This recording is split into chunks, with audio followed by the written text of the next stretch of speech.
में आपका स्वागत है। मैं हूं अमित बुडानिया और आप देख रहे हैं हमारा विशेष कार्यक्रम नॉलेज कॉर्नर।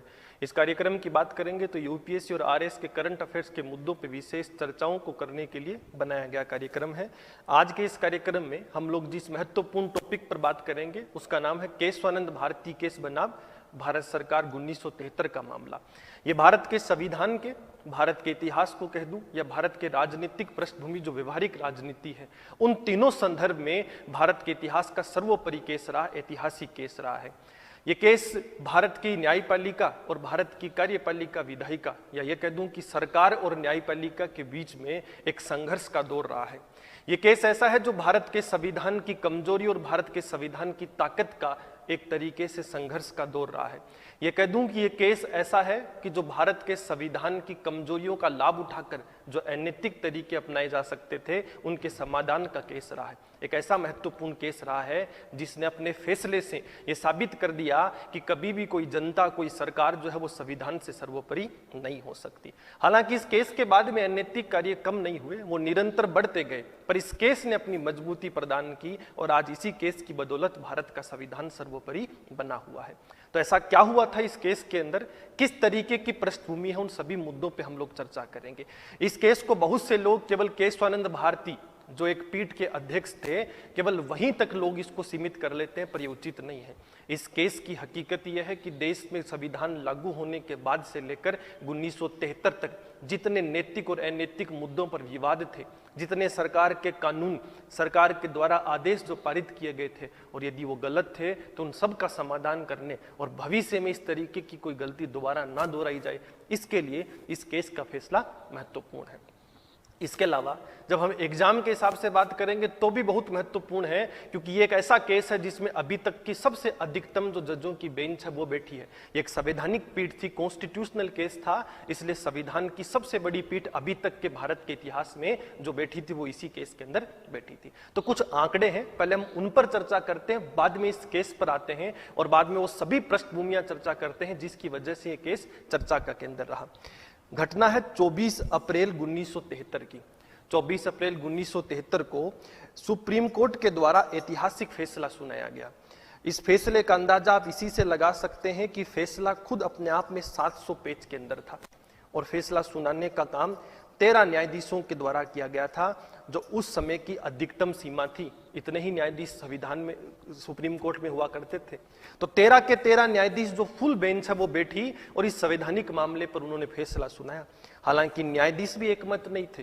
ये जो फैसला सुनाया गया ये 7:6 में सुनाया गया कि 7 न्यायाधीश जो थे वो तो इस फैसले के पक्ष में आए और उतनी ही लगभग बहुमत यानी 6 लोग जो हैं 13 में से वो इस फैसले के विरोध में थे, वो इस फैसले से खुश नहीं थे। ऐसे में एक बहुत बड़ा विरोध जिसको हम लोग कह सकते हैं कि वो जारी रहा। इस 700 पेज के फैसले में जब 13 न्यायाधीशों ने फैसला सुनाया तो एक ऐसा फैसला था जो सरकार के सभी मंसूबों को हमेशा के लिए खत्म कर चुका था, उनके अनैतिक चीजों को खत्म कर चुका था। लेकिन इस केस के परिणाम नकारात्मक रहे, या ये कहूं कि इस केस के जिन लोगों ने सकारात्मक दृष्टिकोण से भारत के संविधान की रक्षा की थी उनके अधिकारों का उल्लंघन हुआ।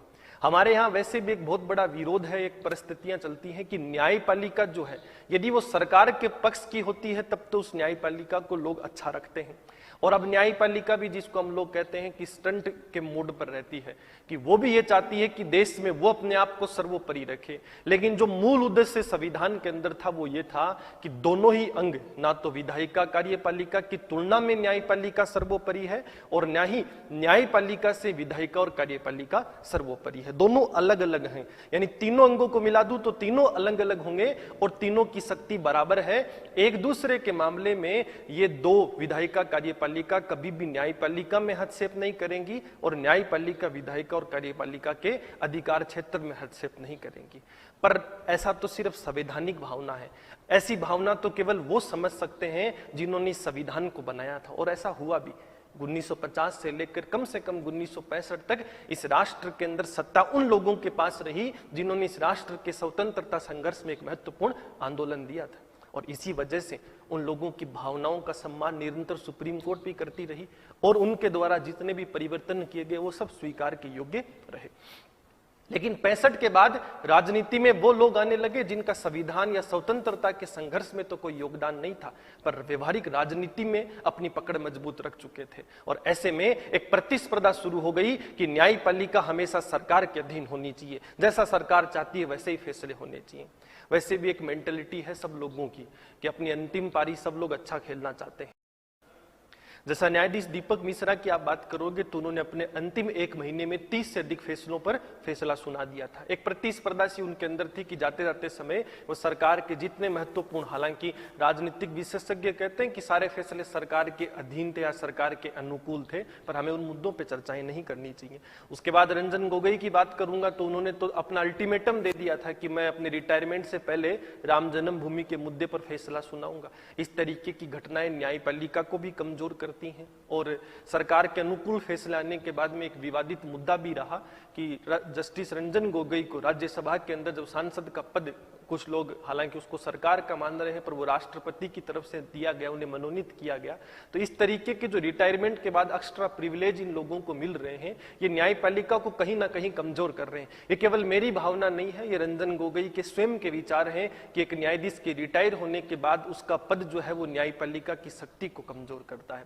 पर एक आजादी से लेकर वर्तमान समय तक एक ट्रेंड बन चुका है कि जो न्यायपालिका का व्यक्ति सरकार के अनुकूल रहेगा, सरकार के अनुसार फैसले सुनाएगा, उसके लिए कुछ बेहतर चीजें होती हैं, चाहिए उसके लिए संविधान का उल्लंघन भी क्यों ना करना पड़े, चाहिए उसके लिए व्यवस्थाएं हैं जो उनका उल्लंघन भी क्यों ना करना पड़े, और ऐसा बहुत बार हुआ है। हालांकि शुरुआत में इस ट्रेंड को पंडित नेहरू ने करने की कोशिश की थी पहले न्यायाधीश के बाद में, पर ऐसा हुआ नहीं। उस समय तो न्यायाधीशों की एकता और न्यायपालिका स्वतंत्र होने का फायदा मिला, लेकिन धीरे धीरे इस तरीके के प्रावधान निरंतर आने लगे हैं इसके अंदर। केशवानंद भारती केस में भी हमें ऐसा ही कुछ देखने को मिला।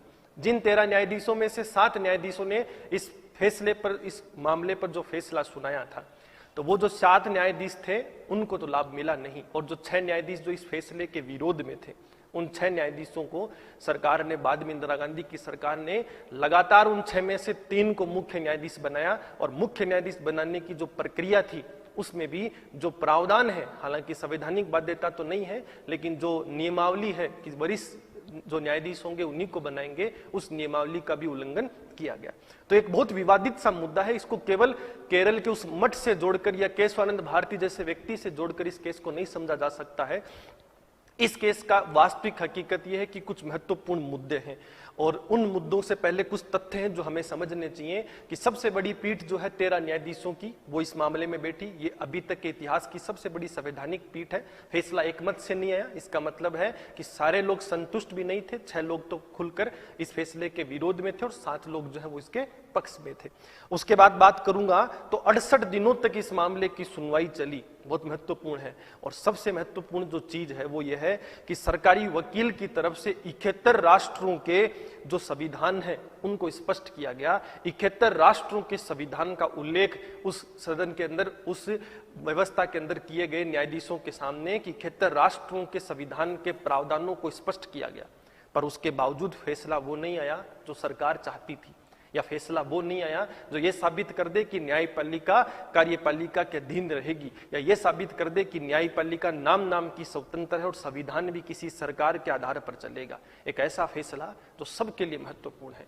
इस फैसले में ये साबित कर दिया गया कि संविधान बनाने वाला ही सर्वोपरि था, उस संविधान के माध्यम से चलाने वाला सर्वोपरि नहीं है। इस फैसले से यह साबित कर दिया गया, चाहे वो जनता हो, चाहे वो राजनीतिक सरकार हो, चाहे उस संविधान के अधीन आने वाला सरकार का कोई भी अंग हो, वो कभी भी सर्वोपरि नहीं हो सकता। और एक बहुत महत्वपूर्ण सिद्धांत इसी केस में दिया गया था, जिसको हम लोग कहते हैं मूल ढांचे का सिद्धांत, कॉन्सेप्ट ऑफ बेसिक स्ट्रक्चर जो था। उसके बाद बात करूंगा तो प्रस्तावना संविधान का अंग होगी। इस केस में यह जरूर फैसला सुनाया गया था कि संविधान संशोधन हो सकता है जैसा पहले हो रहा है, पर हर उस मामले में नहीं हो सकता है जिसमें सरकार अपनी मंशा से चाहती है। संविधान संशोधन करने के लिए एक नियमावली होनी चाहिए, मूल ढांचों को प्रभावित करने की कोशिश सरकार भी नहीं कर सकती। पर जब हम इस फैसले को सुनना चाहेंगे तो इससे पहले इस केस के बारे में मैं थोड़ा सा बताऊंगा और ये केस यहां तक क्यों पहुंचा और एक मठ का मामला जमीन से जुड़ा हुआ था, वो मुद्दा इतना बड़ा कैसे बन गया कि देश के बहुत से जो पहले के फैसले हैं उनको परिवर्तित कर दिया गया, संविधान संशोधनों को असंवैधानिक घोषित कर दिया गया, या निरंतर 70 साल की राजनीति के जब हम लोग बात करेंगे 29-40 सालों के, तो 29-40 सालों की राजनीति को भी परिवर्तित कर दिया गया या उनकी मंशाओं को हमेशा के लिए एक तरीके से नकारात्मक रूप से साबित कर दिया गया और यह भी साबित कर दिया गया कि संविधान सर्वोपरि है। तो मैं मुद्दे पर आता हूं कि जब हम लोग केशवानंद भारती केस की बात करेंगे तो केशवानंद भारती स्वयं एक हिंदू व्यक्ति थे, पंडित थे, वो एक हिंदू मठ था केरल के अंदर। तो उस मठ के मठाधीश जो थे एक तरीके से पीठ के अधिकारी, जैसे योगी आदित्यनाथ गोरखपुर पीठ के रह चुके हैं, तो उस तरीके से वो उस पीठ के सबसे बड़े वहां के आप कह सकते हो कि महंत थे। तो केरल सरकार एक कानून लेकर आती है, उस केरल सरकार को कानून को हम लोग कहते हैं केरल भूमि सुधार कानून जो है, उस भूमि सुधार कानून के अनुसार एक और कानून बाद में लाया गया। तो उन दो कानूनों का प्रयोग कर केरल सरकार के द्वारा इस मठ की कुछ शक्तियां, जमीन और इस मठ पर नियंत्रण करने की कोशिश की गई। ऐसे में केशवानंद भारती केवल केरल सरकार के खिलाफ नाखुश नहीं था, वो भारत सरकार यानी इंदिरा गांधी की सरकार के भी खिलाफ थे और वो इस मामले पर रुकना नहीं चाहते थे या केवल केरल सरकार को नहीं झुकाना चाहते थे। वो इस मुद्दे को बड़ा मुद्दा बनाकर सुप्रीम कोर्ट तक लेकर गए और उन्होंने कहा कि इस तरीके से जो जमीन हथियाई गई है या इस मठ की शक्ति को कम किया गया है, ये अनुच्छेद 26 का उल्लंघन है जो कि मौलिक अधिकार है और मौलिक अधिकार का उल्लंघन करने का अधिकार किसी भी सरकार के पास में नहीं है। ऐसे में जैसे ही मामला सुप्रीम कोर्ट जाता है तो अनुच्छेद 26 की थोड़ी समझ आपको होनी चाहिए। अनुच्छेद 26 क्या कहता है कि कभी भी किसी व्यक्ति के पास ये अधिकार है, व्यक्तियों के समूह के पास में, कि वो अपने धर्म को व्यवस्थित करने के लिए, उस धर्म का संचालन प्रचार प्रसार करने के लिए सामूहिक अधिकार है एक तरीके का कि वह किसी भी संस्था का निर्माण कर सकते हैं, ट्रस्ट का निर्माण कर सकते हैं और उसके लिए उनके पास संपत्ति का भी अधिकार होगा जिसको कोई रोक नहीं सकता। ऐसे में जो पीठ के महंत हैं यानी जो केशवानंद भारती हैं, उनकी बात जायज है कि उनकी प्रॉपर्टी या उनके अधिकारों को इस तरीके से नियंत्रित नहीं किया जा सकता है, किसी भी भूमि सुधार कानून हो या संसदीय कानून हो उसके माध्यम से। पर यह मुद्दा गर्मा गया और इस मुद्दे के एक तरीके से यह भी कहूं कि सुप्रीम कोर्ट भी ताक में बैठी थी कि कब इस मुद्दे पर महत्वपूर्ण फैसला हम सुनाएं, क्योंकि इसीलिए 13 न्यायाधीशों की जो अधिकतम पीठ थी, हालांकि इसके पीछे एक कारण और था। इससे पहले एक फैसला आया था गोलकनाथ मामले में जिसके अंदर 11 न्यायाधीशों की पीठ थी, इसलिए बाध्यता थी इन पर की बड़ी बनानी है। उन सब चीजों पर मैं आता हूं। तो एक महत्वपूर्ण फैसला सुनाना चाहती थी सरकार की न्यायपालिका और वह ये साबित करना चाहती थी कि इस तरीके के जितने हथकंडे तुमने अभी तक अपनाए हैं उन सब का मैं समाधान कर दूंगा। ऐसे में इस बहुत बड़ा मुद्दा यह बन चुका था। इन सब चीजों से समझने से पहले हमें यह समझना होगा कि कौन कौन सी चीजें ऐसी हैं जो इस केस को समझने के लिए जरूरी है। हालांकि हम LLB नहीं कर रहे हैं, ऐसे में जब हम किसी विषय की तैयारी कर रहे होते हैं तब इनका इतना महत्व नहीं है, पर जब ये मुद्दा हम आज करंट अफेयर्स के पर्सपेक्टिव पढ़ रहे हैं तो इसका विश्लेषण मैं चाहता हूं इस तरीके से किया जाए कि आपको वो सारी बारीकियां क्लियर हो जाए। तो इस केस को समझने से पहले हमें एक बैकग्राउंड समझना होगा, एक पृष्ठभूमि। जैसा मैंने कहा था कि ये एक ऐसा केस है जो पोस्ट इंडिपेंडेंस हिस्ट्री के अंदर काम आएगा, आजादी के बाद महत्वपूर्ण फैसला था।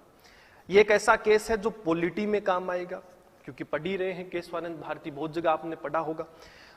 जब तीसरी जगह बात करूं तो सोशल इश्यू और सोशल जस्टिस में काम आएगा, क्योंकि भूमि सुधार से जुड़ा बहुत बड़ा मुद्दा था एक तरीके से। उसके अलावा बात करूं तो ये केस ऐसा है जो आपके इकोनॉमी में भी काम आएगा। तो बहुत महत्वपूर्ण कह सकता हूं कि करंट अफेयर्स के पर्सपेक्टिव में जब हमें इसे तैयार करना पड़े, जब भी ये चर्चा में रहे, और ये भी कह सकता हूं कि जरूरी नहीं है केवल पढ़ाई के लिए इस केस की समझ हमें इसलिए भी होनी चाहिए ताकि हम हमारे संविधान की बारीकियों को समझ सके। हालांकि तुम ना समझोगे तो भी देश का संविधान, देश चलता रहेगा, पर जरूरी है कि सामान्य जानकारी के लिए एक यूपीएससी और आरएस का एस्पिरेंट होने के नाते इस तरीके के केस की समझ आपको होनी चाहिए। अब इन सभी चीजों के महत्व को देखते हुए आपको महसूस हो रहा होगा कि बहुत महत्वपूर्ण केस है।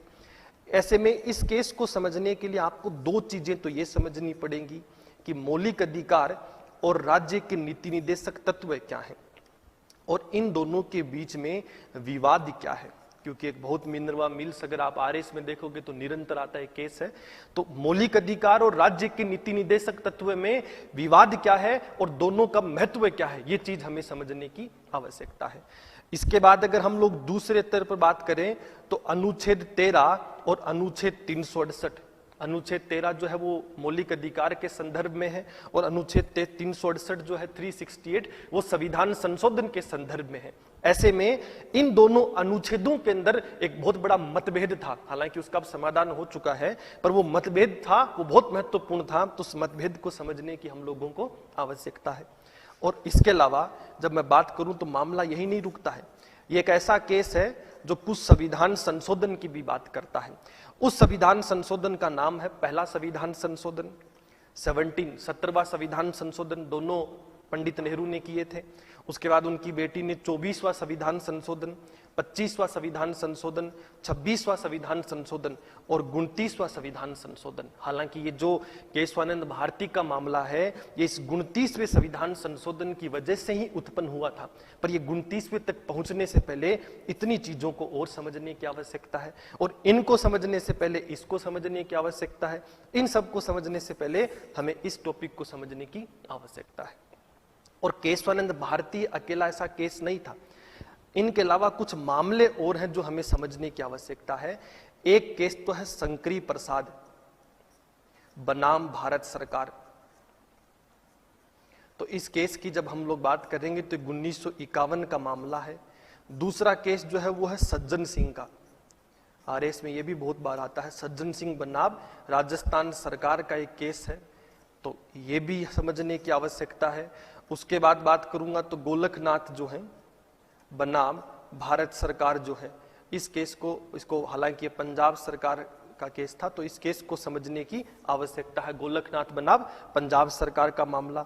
और उसके बाद जब मैं बात करूंगा तो एक महत्वपूर्ण व्यक्ति थे आरसी कूपर, जिन्होंने बैंकों के राष्ट्रीयकरण के मुद्दे को भारत सरकार के खिलाफ चुनौती दी थी।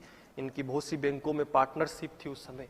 तो आरसी कूपर बनाम भारत सरकार 1970 का मामला है, यह समझने की आवश्यकता है।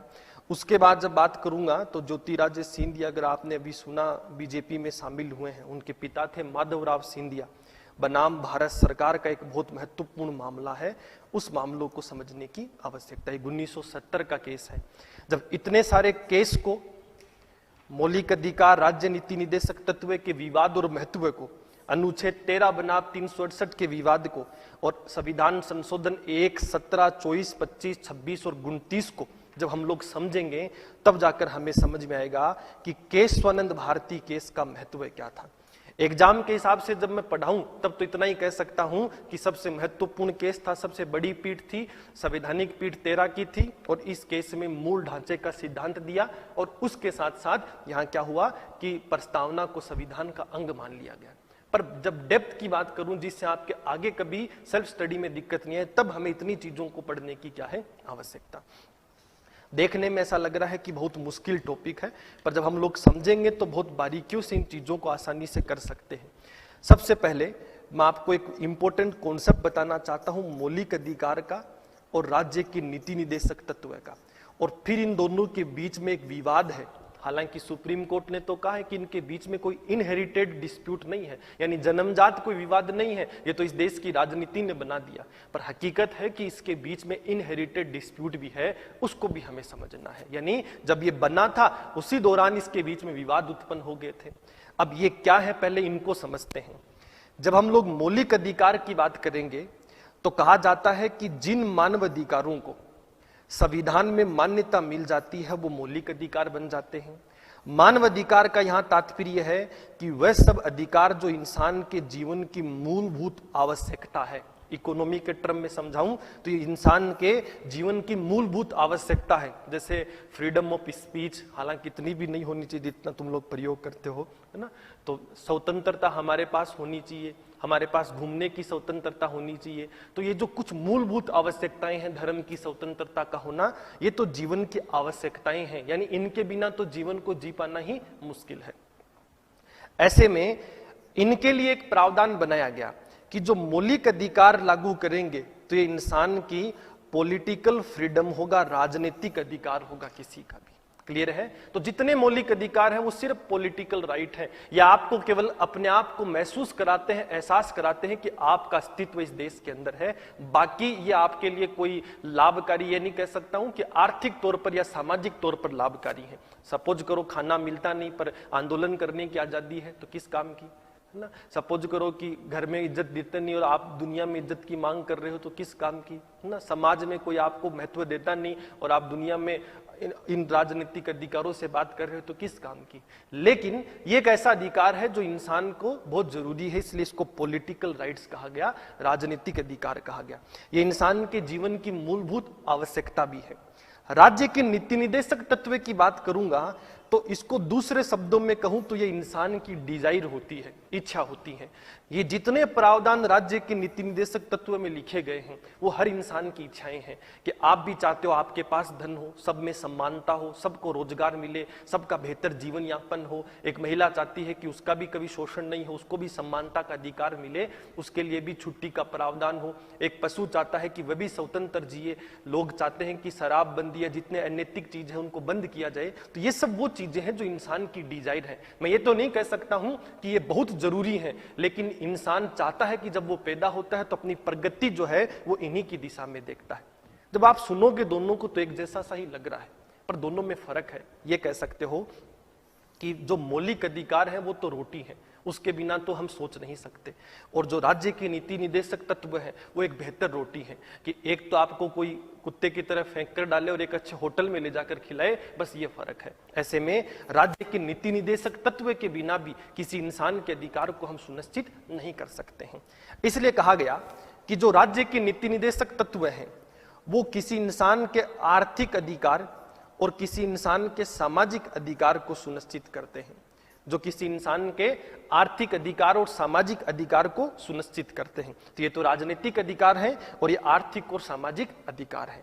और सुप्रीम कोर्ट अपने फैसले में बाद में यही सुनाया था मिनर्वा मिल्स केस के अंदर कि दोनों के बिना इंसान अपनी आवश्यकताओं को पूरा नहीं कर सकता। पर ये तो बहुत बाद का मामला है, सन 1980 का, पर उससे पहले बहुत सी घटनाएं हो गई थी जो समझना है। जब हम लोग मौलिक अधिकार की बात करेंगे और राज्य के नीति निदेशक तत्व की बात करेंगे तो इनका जब मूल भावना हम लोग पढ़ेंगे तो मौलिक अधिकार कभी भी सरकार के लिए कोई खर्चा नहीं है। जैसे सपोज करो आपको पूरे देश में घूमने की आजादी है तो सरकार कौन सा पैसा देगी? सरकार आपको स्वतंत्रता देगी। आपको कुछ भी खाने की आजादी है तो सरकार कोई मुआवजा नहीं देगी। ऐसे में ये जितना कुछ चल रहा है ये सब मौलिक अधिकार है। तो आपका सरकार का कोई पैसा नहीं लग रहा है इसमें। आप बोल सकते हो, आप घूम सकते हो, आप अपने विचार रख सकते हो, आप किसी धर्म को अपना सकते हो, तो इसमें सरकार की कोई चुनौती नहीं है। इसलिए इनकी गारंटी देना तो बहुत आसान है। संविधान सभा में एक बहुत बड़ा विवाद था। मौलिक अधिकार को मौलिक अधिकार प्रथम का नाम दिया गया था और राज्य के नीति निदेशक तत्व को मौलिक अधिकार दूसरे का नाम दिया गया था। और सरदार पटेल हो, पंडित नेहरू हो, दोनों आदमी या उनके गुट के सभी आदमी चाहते थे कि दोनों चीजों की गारंटी दो, क्योंकि यदि हर गरीब का जीवन बेहतर बनाना है तब तो राज्य की नीति निदेशक तत्व की भी गारंटी दो। पर डॉक्टर भीमराव अंबेडकर जो बहुत बड़े एक तरीके से कह सकता हूं कानून के विशेषज्ञ थे, व्यवहारिकताओं को समझते थे, उन्होंने इस चीज का विरोध किया और विरोध कर कहा कि मौलिक अधिकार प्रथम यानी जो आज के मौलिक अधिकार है इन चीजों को तो गारंटी देना आसान है क्योंकि सरकार का कोई संसाधन खर्च नहीं हो रहा। केवल सरकार को अपनी शक्ति को सीमित करने की आवश्यकता है कि किसी के जीवन में हमें दखल नहीं करना। लेकिन जब हम लोग बात करेंगे मौलिक अधिकार दूसरे की तो ये क्या है कि ये सरकार के लिए बाध्यताएं हैं कि किसी को बेहतर जीवन दो, जीवन यापन के प्रावधान दो, किसी के पास धन केंद्रित मत होने दो, किसी के पास संपत्ति को केंद्रित मत होने दो, किसी के यहां शराब को प्रतिबंध कर दो। तो ऐसे में इस जगह बहुत से प्रावधान ऐसे होंगे जिसके लिए सरकार को पैसा खर्च करना पड़ेगा। और यदि इसकी आप गारंटी दे रहे हो तो इसका मतलब यह है कि जैसे सपोज करो राज्य का नीति निदेशक कहता है कि हर आदमी के पास जीवन यापन का अधिकार है और हर आदमी के पास जीवन यापन का अधिकार है तो इसका मतलब उसको रोजगार मिलना चाहिए। तो अगर आप गारंटी दे दोगे तो कल को इस देश का हर बेरोजगार कोर्ट जाएगा और अपने रोजगार की मांग करेगा और आपके पास संसाधन नहीं है तो आप रोजगार नहीं दे पाओगे। इसलिए मैं चाहता हूं कि इनकी गारंटी नहीं दी जाए। पर बात यह भी सत्य है कि इनका होना भी जरूरी है। इसलिए कि बीच का रास्ता संविधान सभा में निकाला गया, वो ये था कि जो राज्य के नीति निदेशक तत्व होंगे वो प्रत्येक सरकार के ऊपर एक तरीके से नैतिक बाध्यता होंगे। कानूनी बाध्यता तो नहीं है कि आप इनको लागू ही करोगे, पर एक नैतिक बाध्यता है कि यदि राजस्थान की सरकार के पास इतने संसाधन हैं कि वो अपने हर जो गरीब है उसको भूखा नहीं सोने देगा, और उसके पास पैसा है तो वो उस पैसे का प्रयोग कर कर उस हर गरीब की भूख को दूर करेगा, और वो उसके लिए एक तरीके से ये नहीं है कि वो अपनी इच्छा से करेगा, ये नैतिक बाध्यता है क्योंकि वो सरकार है तो उसको नैतिकता लेनी पड़ेगी। पर हम इसको कानूनी बाध्यता इसलिए नहीं बना रहे हैं कि कल को लोग आपके संसाधनों की कमजोरी को आपकी कमजोरी ना बना दें, इसलिए। तो बात बहुत पते की थी, ये कह सकता हूं कि बहुत महत्वपूर्ण सोच थी संविधान निर्माताओं की, और दोनों ने जो मिलकर एक बीच का निष्कर्ष निकाला वो बहुत महत्वपूर्ण था। तो मुझे लगता है कि आपको इन दोनों का एक फर्क समझ में आ गया होगा कि दोनों का महत्व क्या है। जैसे ही इनको लागू किया गया और संविधान बनने के बाद में इनमें कुछ विवाद उत्पन्न होने लग गए। विवाद केवल मौलिक अधिकार में ही नहीं थे, मौलिक अधिकार के अंदर भी बहुत महत्वपूर्ण विवाद थे कि इन दोनों के बीच तो विवाद थे ही, लेकिन इनके अंदर भी कुछ विवाद थे। सुप्रीम कोर्ट ने हालांकि जरूर यह कहा कि इनहेरिटेड डिस्प्यूट नहीं थे, यानी जब ये बनाए गए थे तब इनमें विवाद नहीं थे। ऐसा आपको भी महसूस होगा जब मैंने आपको थोड़ी देर पहले जो कहानी सुनाई, अगर आपने उसको सुना और महसूस किया तब आपको ऐसा लग रहा होगा कि संविधान बनाने वालों ने बहुत अच्छे से सोचा कि दोनों की आवश्यकता है और इसलिए इसमें विवाद नहीं मान सकते हैं, विवाद तो बाद में खड़ा हो गया। पर कुछ सवाल हैं जो मैं आपको स्पष्ट करना चाहता हूं। अनुच्छेद 19 का एक प्रावधान हुआ करता था जो कहता है राइट टू प्रॉपर्टी, व्यक्ति के पास संपत्ति का अधिकार है, और अनुच्छेद 31 है जो कहता है कि राइट टू प्रॉपर्टी है लेकिन सरकार किसी सार्वजनिक हित के लिए उस संपत्ति का अधिग्रहण कर सकती है। ऐसे में 19 और 31 खुद अपने आप में एक विरोध है। 19 स्वतंत्रता दे रहा है, 31 उस स्वतंत्रता को खत्म कर रहा है। अनुच्छेद 14, अनुच्छेद 15, अनुच्छेद 14 कहता है कि सभी के बीच में समानता होगी, कानून सभी के लिए एक समान होगा। अनुच्छेद 15 कहता है कि किसी के साथ धर्म, जाति, लिंग इनके आधार पर भेदभाव नहीं होगा, और अनुच्छेद 25 कहता है कि धर्म की स्वतंत्रता होगी।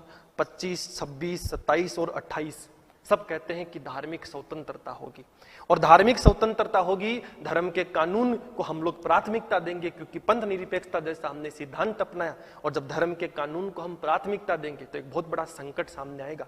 वो संकट ये है कि जैसे मुस्लिम कानून की बात करूं, ठीक है, हालांकि व्यवहार में अब कम है, जब मुस्लिम कानून की बात करूं तो मुस्लिम कानून कहता है कि एक जो पुरुष है उसको 4 शादी करने का अधिकार है एक साथ में। एक जो पुरुष है, हालांकि अब सब हटाया है, कि 3 तलाक का प्रावधान है। तो अनुच्छेद 14 तो कहता है कि ऐसा नहीं कर सकते हो, कानून सभी के लिए बराबर होगा, चाहे वो हिंदू धर्म हो चाहे मुस्लिम धर्म हो।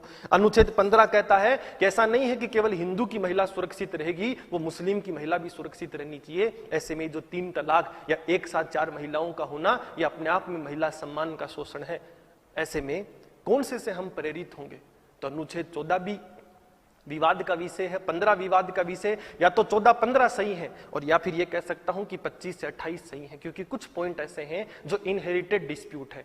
अब इनको लोग क्यों नहीं मान रहे हैं? क्योंकि मुद्दा उठा ही नहीं, ना तो सरकारों की तरफ से उठा, क्योंकि जब देश में पहला आम चुनाव हुआ तो केंद्र में भी कांग्रेस और संपूर्ण देश में कांग्रेस थी। ये मुद्दा अब आप देख रहे हो बीजेपी आई तब उठा, जो हिंदुत्व, हालांकि उनका उठाने का उद्देश्य भी अलग था, इसको मैं ये नहीं कह सकता हूं कि केवल नैतिकता ही उद्देश्य था। पर जब हम इस मुद्दे की बात करेंगे तो मौलिक अधिकार में खुद में अपने आप में एक विवाद है। और उसके बाद जब राज्य के नीति निदेशक तत्व की बात करेंगे तो बहुत इंपॉर्टेंट आर्टिकल है 39B और 39C, जो ये कहते हैं किसी आदमी के पास धन को केंद्रित नहीं होने देंगे, किसी आदमी के पास संपत्ति को केंद्रित नहीं होने देंगे। ये सरकार की जिम्मेदारी है कि वो एक ऊपरी सीमा निर्धारित कर दे, यानी जिसको एक सीलिंग अमाउंट कहते हैं वो निर्धारित कर दे, और उसके बाद उससे अतिरिक्त जितनी भी संपत्ति या धन उसके पास है वो उनको बांट दे जिनके पास धन नहीं है। पर अनुच्छेद 14 कहता है कि ऐसा नहीं कर सकते हो, कानून सभी के लिए समान होगा। अनुच्छेद 15 कहता है कि इस तरीके का भेदभाव नहीं कर सकते हो किसी आधार पर। ऐसे में 39B से प्रेरित हूं कि अनुच्छेद 14-15, और अनुच्छेद 19 कहता है कि संपत्ति का अधिकार है, वो एक फ्रीडम हुआ करती थी, 31 फ्रीडम हुआ करती थी। तो हम किस से प्रेरित हों? 14 से प्रेरित हों कि 19 से प्रेरित हों कि 31 से प्रेरित हों, या दूसरी तरफ सरकार अपनी वो नैतिक जिम्मेदारी पूरी करे कि जिनके पास बहुत ज्यादा संपत्ति इकट्ठा हो गई उनसे छीनकर गरीबों को दे दे जिनके पास संपत्ति नहीं है। और आप जब अभी सोच रहे होंगे तब आपके दो विचार आ रहे होंगे कि सर अंबानी की संपत्ति हमें क्यों दे दे, उसकी मेहनत है। पर यहां बात अंबानी तक तो जायज है कि वो तो पूंजीपति है, उसने तो अपने पैसों और मेहनत से कमाया है। लेकिन पहले एक बहुत बड़ी चुनौती इस राष्ट्र के अंदर थी, इतिहास में पढ़ेंगे हम लोग, भूमि सुधार का एक मुद्दा जिसको हम लोग जमींदारी प्रणाली कहते हैं, कि ये वो लोग हैं जिनके पास खुद की जमीन नहीं थी, ये दूसरों की जमीन पर अपना कब्जा कर चुके हैं और केवल बिना मेहनत किए इनको हर महीने कुछ पैसा मिलता था। ऐसे में ये तो एक तरीके का शोषण हुआ और उस शोषण से उनके पास जो जमीन एकत्रित हो गई उस जमीन को सरकार गरीबों में बांटना चाहती थी। ये वादा पंडित नेहरू ने पहले आम चुनाव में भी किया था और सब एक जगह ही थी तो कोई आपत्ति भी नहीं थी, क्योंकि राज्यों में भी कांग्रेस और केंद्र में भी कांग्रेस। ऐसे में इन सभी चीजों के साथ कुछ और प्रावधान धीरे धीरे विकसित होने लगे, पर एक बहुत महत्वपूर्ण केस जो है वो सबसे पहले सामने आया सन 1950 के अंदर। 1950 में मद्रास सरकार के अंदर, मद्रास सरकार ने एजुकेशन के अंदर आरक्षण दे दिया और वो आरक्षण उन्होंने जो दिया था वो राज्य के नीति निदेशक तत्व से प्रेरित होकर दिया, क्योंकि उनका मानना था कि जैसा अनुच्छेद 46 उस समय कहता था कि भाई जो पिछड़ी प्रजाति है उनका विकास करना है, शैक्षणिक विकास करना है, एजुकेशनल डेवलपमेंट करना है। ऐसे में अनुच्छेद 46 से प्रेरित होकर जो मद्रास यानी आज तमिलनाडु है, उस मद्रास सरकार ने एजुकेशनल रिजर्वेशन दे दिया, जो समाज के पिछड़े वर्ग थे उनके लिए विशेष प्रावधान बना दिए। और आरक्षण संविधान के मूल रूप में नहीं था, इस तरीके का कोई प्रावधान नहीं था कि इनके लिए बनेगा। ऐसे में जब ये विवाद का मुद्दा बनने लगा, इनको ये जो एजुकेशनल रिजर्वेशन की बात बनी और सरकार ने दिया, तो एक चंपाकन दोराई राजन एक व्यक्ति थे जिन्होंने इसके खिलाफ सुप्रीम कोर्ट में केस कर दिया। और चंपाकन दोराई राजन ने क्या किया कि इस केस के अंदर एक फैसला सुप्रीम कोर्ट के सामने एक पक्ष रखा। पक्ष ये रखा कि 39B या 39C या 46 में क्या लिखा है, ये सब तो राज्य के नीति निदेशक तत्व में लिखा है और संविधान खुद कहता है कि जो राज्य के नीति निदेशक तत्व हैं इनके अंदर तो सुप्रीम कोर्ट में चुनौती दी नहीं जा सकती या इनको लागू करने के लिए कोई इनको बाध्य नहीं कर सकता या सुप्रीम कोर्ट सरकार को बाध्य नहीं कर सकती है। और मौलिक अधिकार 14, मौलिक अधिकार 15 और मौलिक अधिकार 16, तो यहां तो 16 नहीं लगेगा क्योंकि 16 सरकारी रोजगार के संदर्भ में है, पर 14 और 15, 14 कहता है कानून सभी के लिए सम्मान होगा, कानून का व्यवहार सभी के लिए एक जैसा होगा, और 15 कहता है कि धर्म, जाति, जन्म स्थल इन सब को आधार बनाकर भेदभाव नहीं करोगे। तो चंपाकन दोराई राजन कहता है कि मद्रास सरकार ने भेदभाव कैसे कर लिया कि आप पिछड़ों को आगे बढ़ा रहे हो या जो भी आपकी सोच है, आप 14 और 15 का उल्लंघन कैसे कर सकते हो। और मौलिक अधिकार बड़ा है कि राज्य का नीति निदेशक तत्व बड़ा है।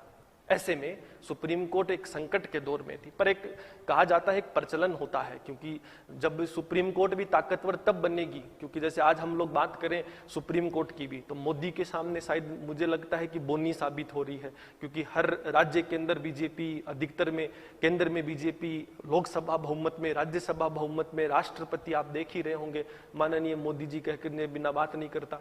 ऐसे में जब इस नए व्यवहार की बात करोगे तो यही वास्तविक है कि जब प्रधानमंत्री या सत्ता ताकतवर होती है तो सब उसके अधीन होते हैं। और बात मनमोहन सिंह की हुई होती तो कहानी अलग होती ना, आपने महसूस भी की है। ऐसे में सन 1950 में केंद्र कांग्रेस, राज्य कांग्रेस और न्यायपालिका इतनी हिम्मत नहीं कर सकती थी कि वह भी, हालांकि वो क्या कारण रहे होंगे मैं उन पर चर्चा नहीं करूंगा, पर यहां वो अपनी जगह भी सही है। ऐसे में सरकार का एक पक्ष था कि अगर इसको मानवता के नाते या संवेदनशील मुद्दे को मानकर सुप्रीम कोर्ट फैसला सुनाती तो शायद चंपाकन दोराई राजन का विरोध होता, पर ऐसा नहीं हुआ। सुप्रीम कोर्ट ने फैसला सुनाया कि बिल्कुल सही बात है कि मौलिक अधिकार ही सर्वोपरि होगा, राज्य का नीति निदेशक तत्व सर्वोपरि नहीं होगा। ऐसे में ये जो संवैधानिक, ये जो आपने प्रावधान रखा है शिक्षा के अंदर आरक्षण का, ये गैर कानूनी है और आप इस तरीके से कोई भेदभाव नहीं कर सकते हो। कहानी का कंक्लूजन क्या निकला कि जो मौलिक अधिकार है वो सर्वोपरि है और जो राज्य के नीति निदेशक तत्व है वो सर्वोपरि नहीं हो सकते। पर किसी सरकार को काम करने के लिए जनता को खुश करना पड़ेगा, ऐसे में उस पिछड़े वर्ग के लिए काम करना पड़ेगा। और इससे एक चीज और साबित हो गई, भूमि सुधार जैसे मुद्दों को लाना मुश्किल हो जाएगा। क्यों? क्योंकि अनुच्छेद 19 स्वतंत्रता दे रहा है, 31 स्वतंत्रता दे रहा है। तो इन्हीं सभी समीकरणों के साथ क्या होता है, कुछ संशोधन संविधान के अंदर कर दिए जाते हैं। और वो जो संशोधन संविधान के अंदर किए जाते हैं वो अति महत्वपूर्ण है।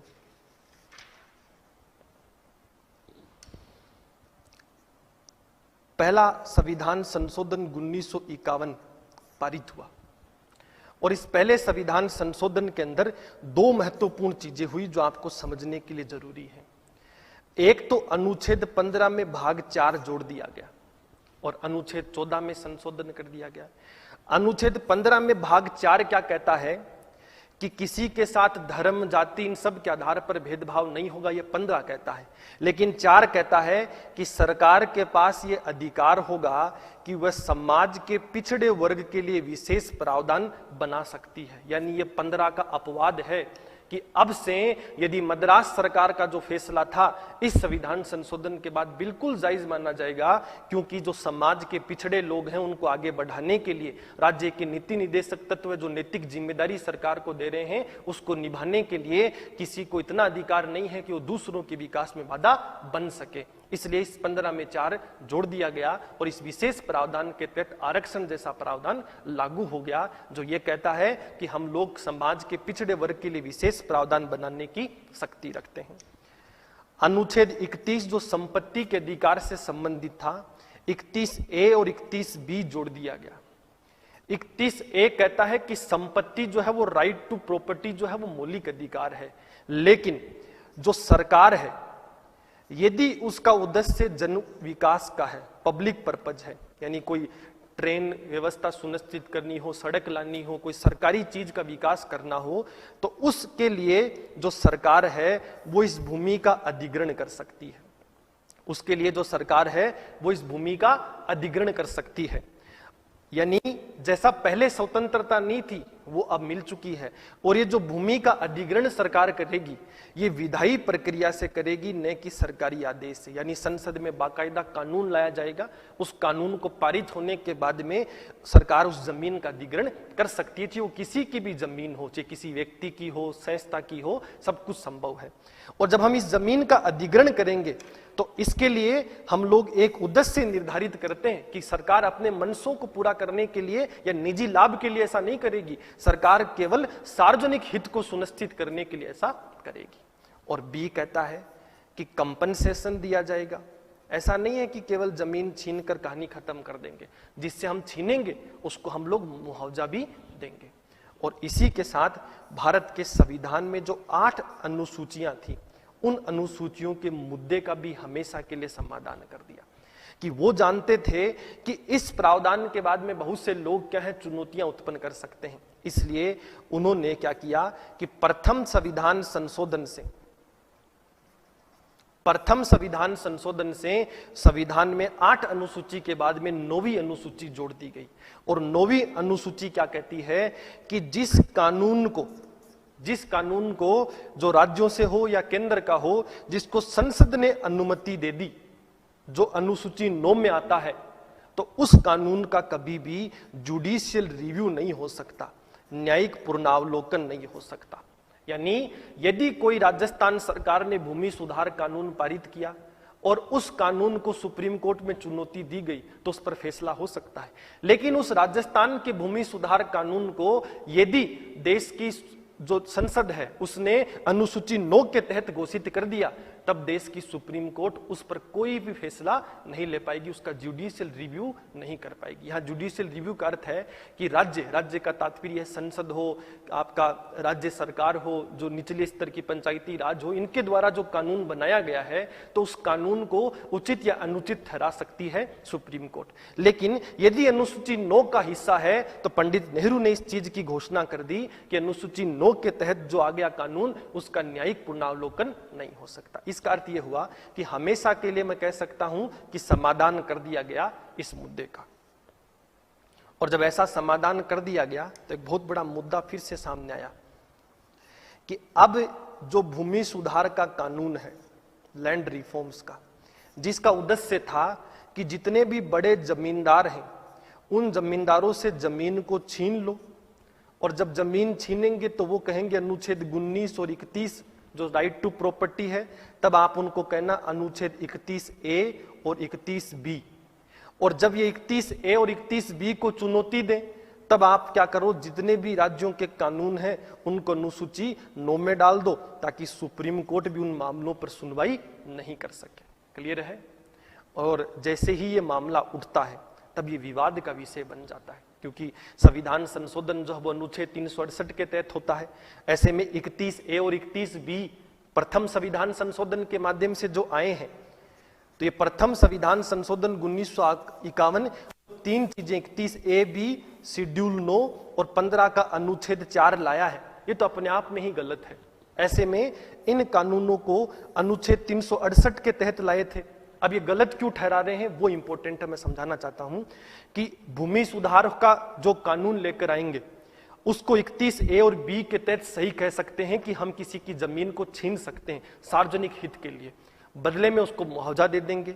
और जो भूमि सुधार के कानून, क्योंकि भूमि राज्य सूची का विषय है, तो जिन राज्यों ने पारित कर दिया उसको यदि संसद अनुसूची 9 में डाल देती है तो सुप्रीम कोर्ट उस पर रिव्यू नहीं कर सकती है, और अनुच्छेद 19-31 कभी भी 31A और 31B पर भारी नहीं पड़ेगा। अनुच्छेद 15(4) ये प्रावधान रखता है कि 39B, C, 41 यानी राज्य के नीति निर्देशक तत्वों को ध्यान में रखते हुए मौलिक अधिकारों को सीमित कर सकता है। इस पूरे प्रावधान से ये सब जितने प्रावधान जो लाए, ये प्रथम संविधान संशोधन 1951 के माध्यम से पंडित नेहरू की सरकार लाई, और अनुच्छेद 368 के तहत ये संविधान संशोधन किया गया। तब एक बहुत बड़ा मुद्दा सामने आया, और इस मुद्दे को आप कह सकते हो कि ये भी अपने आप में एक ऐतिहासिक केस था, क्योंकि इससे पहले किसी ने सोचा नहीं था इस मुद्दे पर कभी भी। इस केस का नाम था शंकरी प्रसाद बनाम भारत सरकार। 1951 का ही मामला है, बहुत अच्छे से सुनना तब समझ में आएगा। शंकरी प्रसाद बनाम भारत सरकार 1951 का जो मामला है, जिसकी मूल भावना थी वो अब आपके इस दूसरे टॉपिक पर आ गई है कि अनुच्छेद 13 और अनुच्छेद 368 के बीच में वह विवाद को उत्पन्न करती है। और कैसे उत्पन्न करती है उसको अच्छे से समझना। अनुच्छेद 13 का भाग 2 क्या कहता है? अनुच्छेद 13 का भाग 2 कहता है कि ऐसा कोई भी कानून देश की संसद नहीं बना सकती है, चाहे वो सामान्य कानून हो या संविधान संशोधन हो, कि ऐसा कोई भी कानून देश की संसद नहीं बना सकती है जो किसी भी मौलिक अधिकार में लिखित कानून का उल्लंघन करे। यानी ऐसा कोई कानून इस देश में नहीं लाया जाएगा। यह अनुच्छेद 13 कहता था, कहता नहीं है, कहता था, लेकिन उस समय ऐसा प्रावधान था कि अनुच्छेद 13 कह रहा है कि देश के अंदर ऐसा कोई भी कानून नहीं आ सकता है किसी भी राज्य के द्वारा, केंद्र के द्वारा, जो किसी भी मौलिक अधिकार को किसी भी रूप से नकारात्मक रूप से प्रभावित करता हो। इसका अर्थ है कि कोई कानून सपोज करो सरकार ने पारित कर दिया, जैसे अभी आपने ये नया ऐप आरोग्य सेतु लॉन्च किया है, तो उसको भी लेकर विवाद खड़े हो गए कि राइट टू प्राइवेसी का उल्लंघन है। तो इस तरीके से कोई कानून जो आप अपने हित के लिए लाए हो, यदि वह कानून जो है किसी मौलिक अधिकार का उल्लंघन करता है तो अपने आप में ही वह कानून अवैध होगा। हालांकि यहां एक छोटी सी शर्त जरूर इन्होंने रख दी थी, वो शर्त यह है कि पूरा कानून जरूरी नहीं है कि अवैध हो, केवल उतना ही अवैध होगा जितना मौलिक अधिकारों का उल्लंघन कर रहा है। जैसे सपोज करो कि कोई आधार कार्ड लेकर आए, तो उसके अंदर 10 प्रावधान लेकर आए कि इसमें आपका नाम, पहचान, जन्म प्रमाण पत्र, ये सब चीजें शामिल करेंगे। अब उन 10 में से 2 ऐसी हैं जो आपके जीवन को प्रभावित कर देती हैं या आपकी राइट टू प्राइवेसी के अगेंस्ट है। तो ऐसे में ये 10 के 10 प्रावधान गलत नहीं होंगे, केवल ये 2 प्रावधान गलत होंगे जो मौलिक अधिकार को गलत ठहरा रहे हैं या उनको नुकसान पहुंचा रहे हैं। तो ये तो अनुच्छेद 13 कहता है। अनुच्छेद 13 क्या कह रहा है कि जो देश का कानून होगा, अच्छे से सुनना, कि देश ऐसा कोई भी कानून नहीं बना सकता है जो मौलिक अधिकार को किसी भी रूप से प्रभावित करे। यह अनुच्छेद 13 खुद कह रहा है। और ऐसा कानून यदि बनाया गया तो वो अवैध होगा। पूरे कानून का हमें नहीं पता, लेकिन जिस कानून का वो हिस्सा जो मौलिक अधिकार को प्रभावित कर रहा है, कम से कम वो तो अवैध होगा। ये संविधान के अनुच्छेद 13 में लिखा है। ऐसे में शंकरी प्रसाद का वकील क्या कहता है कि जब हम लोग अनुच्छेद 15(4) की बात करेंगे या प्रथम संविधान संशोधन की बात करेंगे, तो प्रथम संविधान संशोधन जो है ये तो अनुच्छेद 368 के तहत आया है और अनुच्छेद 13 कहता है किसी मौलिक अधिकार को प्रभावित ही नहीं कर सकते हो। तो अनुच्छेद 15(4) ने अनुच्छेद 15 को प्रभावित कर दिया है, 14 को प्रभावित कर दिया है, 19 को प्रभावित कर दिया है। ऐसे में ये जो प्रथम संविधान संशोधन है ये अपने आप में ही असंवैधानिक है। तो जब ये पूरी कहानी खत्म हो जाएगी तो जितने मुद्दे मैंने आपको बताए कि कोई भूमि सुधार का कानून लाओ, 31A लाओ, 31B लाओ, अनुसूची 9 लाओ, सब के सब अवैध हैं, क्योंकि अनुच्छेद 13 कहता है कि किसी भी मौलिक अधिकार जो है, ठीक है, उसको प्रभावित करने वाला कानून पारित नहीं हो सकता। तो प्रथम संविधान संशोधन तो खुद वो है जो इस तरीके के प्रावधान को पारित कर रहा है। ऐसे में सरकारी वकील क्या कहता है कि अनुच्छेद 13 जो है वो तो केवल मौलिक अधिकार तक सीमित है, पर उसी संविधान में लिखा है अनुच्छेद 368, और अनुच्छेद 368 जो है वो हमें शक्ति देता है संविधान संशोधन करने की, और उस शक्ति पर कोई बाध्यता नहीं थी तब तक जैसे आज मूल ढांचे की है। तो जब बाध्यता ही नहीं है इस 368 के अंदर, तो इसका मतलब 368 जो है वो अनुच्छेद 13 पर भी लागू होता है। तो 13 सर्वोपरि नहीं है, अनुच्छेद 368 सर्वोपरि है। और इस 13 का जो भाग 3 है वो क्या कहता है कि यहां कानून का तात्पर्य क्या होगा कि कोई भी ऐसा अधिनियम जो सरकार लाई, कोई भी ऐसा अध्यादेश यानी जो संसद नहीं होती तो राष्ट्रपति राज्यपाल ने पेश किया हो, या कोई भी ऐसा कार्यपालिका का आदेश एग्जीक्यूटिव ऑर्डर होगा यानी जो गैजेट के तहत पारित कर दिया गया हो, जैसे राजपत्र जिसको हम लोग कहते हैं, या फिर कोई कस्टम, कोई परंपरा जैसे राजस्थान में चली आ रही हो कि भाई बेटे को जमीन मिलेगी, सब परंपरा जो है कस्टम ट्रेडिशन, ये सब शामिल है। तब सरकारी वकील कहता है कि मैं मानता हूं सब शामिल है इस कानून में, पर अनुच्छेद 368 तो शामिल नहीं है, ऐसा तो नहीं लिखा है। इसमें तो यही लिखा है कि कोई अधिनियम, कोई अध्यादेश, कोई जो कार्यपालिका का आदेश, कोई परंपरा, ये सब इस 13 के अधीन आएंगी। तो ऐसा कोई अधिनियम, अध्यादेश, कार्यपालिका का आदेश या परंपरा इस देश में नहीं चल सकती जो इस देश के मौलिक अधिकार को प्रभावित करने की कोशिश करे।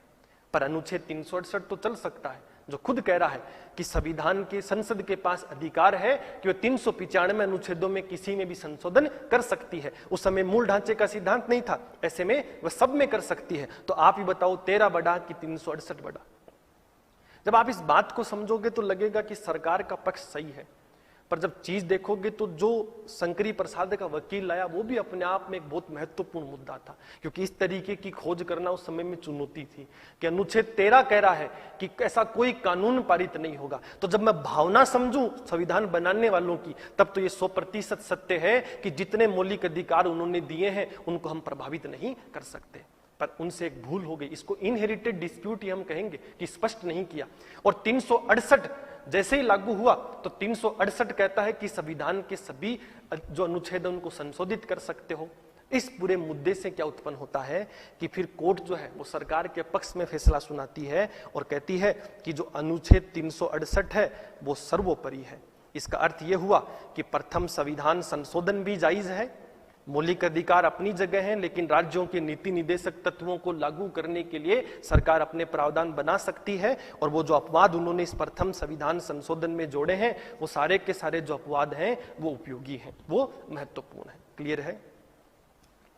जैसे ही इस पूरी घटना की बात जब हम लोग करेंगे तो सन 1964 के अंदर इस फैसले के बाद में, क्योंकि ये फैसला सरकार के पक्ष में था, तो सन 1964 के अंदर जो प्रधानमंत्री हैं वो 17वां संविधान संशोधन लाते हैं। तो मैंने आपको बैकग्राउंड में बताया था कि क्या क्या पढ़ना है। पहला हमें पढ़ना था मौलिक अधिकार बनाम राज्य के नीति निर्देशक तत्व का विवाद, वो मैंने आपको समझाया। चंपाकन दोराई राजन केस जो उत्पन्न हुआ उससे हमने समझने की कोशिश की। प्रथम संविधान संशोधन पढ़ चुके हैं, एक केस पढ़ चुके हैं शंकरी प्रसाद का, और अब एक जो है वो दूसरा संविधान संशोधन है, वो है 17वां संविधान संशोधन जो 1964 में आपके पंडित नेहरू लेकर आए। इस प्रावधान से क्या हुआ कि कुछ राज्यों की जो भूमि सुधार कानून थे, लैंड रिफॉर्म्स एक्ट थे, उन भूमि सुधार कानून को ये लोग क्या करते हैं कि अनुसूची 9 का हिस्सा बना देते हैं। अनुसूची 9 का कुछ राज्यों में बहुत दिक्कत हो रही थी जमींदारों से संपत्ति छीनने में। ऐसे में उनकी कमजोरी का फायदा उठाने के लिए क्या किया गया कि कुछ राज्यों के जो भूमि सुधार कानून थे वो 17वें संविधान संशोधन से, खास कर राजस्थान, पंजाब, क्योंकि यहां जमीनें बहुत ज्यादा कब्जे में थी और इन्हीं राज्यों में पलायन सबसे अधिक हुआ था पाकिस्तान से। ऐसे में भूमि सुधार की सख्त आवश्यकता भी इन्हीं राज्यों में थी। ऐसे में अनुसूची 9 के तहत इन राज्यों के भूमि जो सुधार कानून हैं उनको 17वें संविधान संशोधन से क्या किया गया, अनुसूची 9 का हिस्सा बना दिया गया। और जब अनुसूची 9 का हिस्सा बना दोगे तो जाहिर सी बात है, पढ़ चुके हो प्रथम संविधान संशोधन में कि अनुसूची 9 के किसी भी कानून को सुप्रीम कोर्ट या हाई कोर्ट जुडिशियल रिव्यू नहीं कर सकती हैं। कोई भी नए अनुच्छेद 19, 31 पर चुनौती नहीं दे सकता है, क्योंकि 31A और 31B सर्वोपरि होगा, ये सुपीरियर होंगे। ऐसे में जब ये निरंतर मुद्दा उठता है तो एक केस आता है सन 1964 के अंदर, जिसका फैसला जरूर 1965 में आया, जिसको हम लोग कहते हैं सज्जन सिंह बनाम राजस्थान सरकार। ये भी राजस्थान के एक जमींदारी थे जिनकी जमीन छीनने से नाराज थे। तो इन्होंने क्या किया, ये केस किया राजस्थान सरकार के खिलाफ कि आप मेरी जमीन का कैसे अधिग्रहण कर सकते हैं, वो तो मेरा मौलिक अधिकार है। और अनुच्छेद 13 कहता है कि सरकार के द्वारा कोई भी ऐसा कानून जो पारित हुआ है, गौर करना यहां चीजों पर, कि कोई भी ऐसा कानून जो अनुच्छेद 13 के तहत ये नियम है कि जो मौलिक अधिकार को प्रभावित करने वाला कानून है वो तो खुद अपने आप में अवैध है। ऐसे में 17वां संविधान संशोधन भी अवैध है, पहला संविधान संशोधन भी अवैध है, और ये सरकार के जितने भी राज्यों के भूमि सुधार कानून है ये भी अवैध है। आप सोच रहे होंगे कि सर ऐसा तो शंकरी प्रसाद में पहले ही कह दिया गया था कि 368 सर्वोपरि है, पर इस आदमी की अपनी इच्छा, इसलिए इसने फिर से इस मामले को उठा दिया। पर सुप्रीम कोर्ट ने अपना फैसला वही रखा, और सुप्रीम कोर्ट ने जो फैसला रखा वो फैसला यही था सज्जन सिंह बनाम राजस्थान सरकार में भी कि अनुच्छेद 13 बड़ा नहीं है, अनुच्छेद 368 बड़ा है। ऐसे में अनुच्छेद 13 की कुछ सीमित शक्तियां हैं, अनुच्छेद 368 ज्यादा व्यापक है। तो 368 में के तहत जो संविधान संशोधन पहला हो 17वां हो, दोनों जायज हैं, इनको हम अवैध घोषित नहीं कर रहे हैं और ना ही हम कर सकते हैं अवैध घोषित। क्लियर है यहां तक? ऐसे में इसके बाद एक मामला और उठता है, सेम इसी का मामला है सन 1967 में, और इस मामले की बात करूंगा तो इसका है गोलकनाथ बनाम पंजाब सरकार। ये दो भाई थे और उस समय पंजाब सरकार ने कानून लेकर आ गई थी कि 30 एकड़ से अधिक जमीन कोई नहीं रख पाएगा। ऐसे में गोलकनाथ ने पंजाब सरकार के इस कानून के खिलाफ चुनौती दी कि हमारी संपत्ति को तुम इस तरीके से नहीं छीन सकते हो, और ये गलत है। सेम वही मुद्दा फिर से कि अनुच्छेद 13 बड़ा है कि अनुच्छेद 368 बड़ा है, पर इस बार कहानी बदल गई और बहुत महत्वपूर्ण है। हालांकि कहानी क्यों बदली इसके पीछे भी एक बहुत बड़ा रीजन है। जैसा मैंने आपको पहले ही कहा था कि सरकारें कमजोर होती हैं तब सुप्रीम कोर्ट अपना पैर ऊपर रख लेती है, ये दिखाने के लिए कि हम ताकतवर हैं। तो ये ऐसा नहीं है कि अकेली सरकार की कमजोरी है, ये न्यायपालिका की खुद की भी अपने आप में कमजोरी है। और यहाँ न्यायपालिका ने अपने आप को सर्वोपरि दिखाने के लिए, क्योंकि इंदिरा गांधी के लिए बहुत चुनौतियां इस दौर के अंदर शुरू हो गई थी, जब जैसे ही पंडित नेहरू की मृत्यु हुई अचानक प्रधानमंत्री बनने का मुद्दा गरमरा गया। उस समय जो कांग्रेस के हेड थे वो कामराज थे, जो दक्षिण राजनीति में बहुत बड़ा महत्व रखते थे, और वो चाहते थे कि पार्टी अध्यक्ष जैसे सोनिया गांधी है उस तरीके से वो एक कठपुतली की सरकार चलाए। पर कामराज से अधिक ताकतवर नेता उस समय जो थे वो मोरारजी देसाई थे, क्योंकि उनको नंबर 2 माना जा रहा था। सरदार पटेल के बाद में मृत्यु होने के बाद में तो वैसे ही सरकार में पंडित नेहरू को कोई चुनौती देने वाला नहीं था, पर मोरारजी देसाई जो है वो बहुत शक्तिशाली माने जा रहे थे। ऐसे में उनके पास बहुत प्रशासनिक और राजनीतिक अनुभव भी रहा, वो सिविल सेवा के भी हिस्से में रहे हैं। तो उनको प्रधानमंत्री यदि वो बन जाते तो कामराज जैसा आदमी उनको नियंत्रित नहीं कर पाता।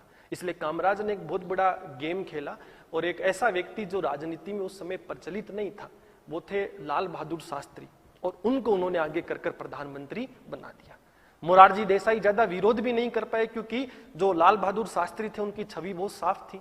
ऐसे में जब उनको बनाया गया तो लोगों में डर तो बहुत था, क्योंकि उनको एक तरीके से अनुभव नहीं था, लेकिन कामराज उनको एक कठपुतली के तौर पर इस्तेमाल करना चाहते थे। पर हुआ उल्टा। कामराज के सपनों को चुनौती तब हुई जब 1965 के युद्ध में इस आदमी ने अद्भुत साहस दिखाया और पूरी दुनिया में अपना डंका मनवा लिया। वो अलग बात है कि उसी दिन इनका राजनीतिक कैरियर और जीवन भी हमेशा के लिए खत्म हो गया। ऐसे में 65 के बाद फिर से मुद्दा उठा कि अब कौन किसको प्रधानमंत्री बनाया जाए। और मोरारजी देसाई जो है वो इस बार प्रधानमंत्री के मुद्दे को लेकर काफी हद तक एक तरीके से संवेदनशील हो चुके थे और मुद्दा निरंतर गर्मराता गया। ऐसे में अचानक सन 1967 के अंदर फिर क्या होता है कि इंदिरा गांधी को जब कामराज आगे बढ़ाते हैं तो एक बहुत बड़ा शब्द है जिसको अगर हम लोग बात करेंगे, आपने पढ़ा होगा, तो उस समय इंदिरा गांधी को एक कठपुतली के तौर पर इस्तेमाल करना चाहते थे कामराज, और उनका यह मानना था कि इस महिला के पास इतना राजनीतिक अनुभव भी नहीं है, इसलिए हम ज्यादा शक्तिशाली तरीके से इनका प्रयोग कर पाएंगे। पर ऐसा हुआ उल्टा। बाद में वो अलग बात है कि सपने हकीकत में नहीं बदल पाए। लेकिन जैसे इंदिरा गांधी ताकत में आई तो एक राजनीतिक मतभेद शुरू हो गया, और उस मतभेद की वजह से, क्योंकि बहुत बड़ा बैकग्राउंड है तो यहां इसको पढ़ने का कोई उचित नहीं है, केवल समझाना चाहता हूं कि 1967 में राजनीतिक स्थिति ऐसी हो गई कि सरकारें अधिक कोई बहुमत में नहीं थी या इंदिरा गांधी के पास इतनी बड़ी कोई ताकत नहीं थी। मुद्दा बहुत गर्मा गया और 1967 में इसी मौके का फायदा उठा लिया सुप्रीम कोर्ट ने, और सुप्रीम कोर्ट में 11 न्यायाधीशों की पीठ थी। 11 न्यायाधीशों की पीठ में से फैसला आया 10-1 से। आप सुनकर अचंभित रह जाएंगे कि 10-1 से फैसला आया, और 10-1 से फैसला आकर कहा गया कि जो अनुच्छेद 13 है वो भी सर्वोपरि है, और अनुच्छेद 13 जो है कभी भी यह अधिकार नहीं देता है अनुच्छेद 368 के तहत कि संसद ऐसा कोई कानून बना दे कि किसी के मौलिक अधिकार का तुम हनन कर दो। 10 लोगों ने इस सरकार के खिलाफ फैसला ला दिया, और फैसला ये आ गया कि जितने कानून तुमने आज तक बनाए, जो पहला संविधान संशोधन हो, चाहे वो 17वां संविधान संशोधन हो, भूमि सुधार के कानून हो, यह आपको कभी ऐसा अधिकार नहीं देता है अनुच्छेद 13 कि वो इतना कमजोर भी नहीं है कि अनुच्छेद 368 के अधीन तुम उसको शामिल कर लोगों के मौलिक अधिकारों का हनन कर दो। और 10 न्यायाधीशों की तरफ से जब यह फैसला आया तो एक ऐतिहासिक फैसला माना गया, और इस फैसले के बाद में जो गरीब तबका था वो नाखुश हो गया, क्योंकि जाहिर सी बात है जमींदार तो बहुत खुश हो जाएंगे इस फैसले के बाद में, पर गरीब तबका इससे नाखुश हो गया। और इंदिरा गांधी भी इस फैसले से बहुत नाराज थी, वो भी कुछ ज्यादा खुश नहीं थी, पर वो तो बहुत बड़े एक राजनीतिक संघर्ष के दौर से गुजर रही थी। ऐसे में इस फैसले के बाद में उनके लिए कुछ चुनौतियां ऐसी थी, वो चाहती थी कि इन मुद्दों का वो बहुत बेहतर तरीके से समाधान कर सके, पर ऐसा हुआ नहीं। और ऊपर से पार्टी के अंदर मोरारजी देसाई और उनको लेकर बहुत बड़ा मतभेद भी शुरू हो गया था, एक पावर स्ट्रगल चल रहा था। तो उन्होंने धीरे धीरे सारी परिस्थितियों का समाधान करने की कोशिश की। दक्षिण की राजनीति है, डीएमके पार्टी, उनसे बहुमत में अपना पक्ष लेने के लिए ताकि वो सरकार गिर ना सके या इस तरीके की चीजें चले। दूसरी तरफ गैर कांग्रेसी आंदोलन शुरू हो चुका था।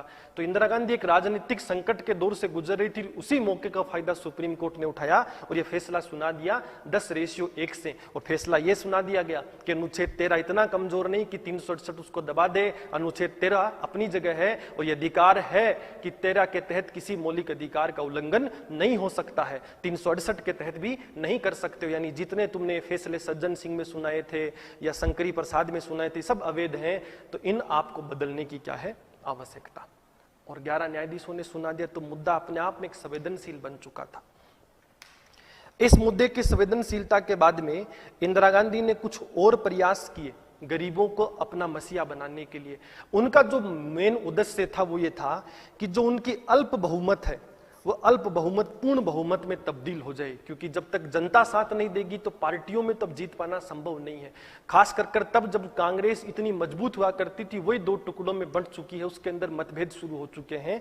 ऐसे में 1969 के अंदर उन्होंने एक दूसरा प्रयास किया, और वो प्रयास जो उन्होंने किया वो नेशनलाइजेशन ऑफ बैंक्स, बैंकों का राष्ट्रीयकरण करने की उन्होंने क्या की कोशिश की।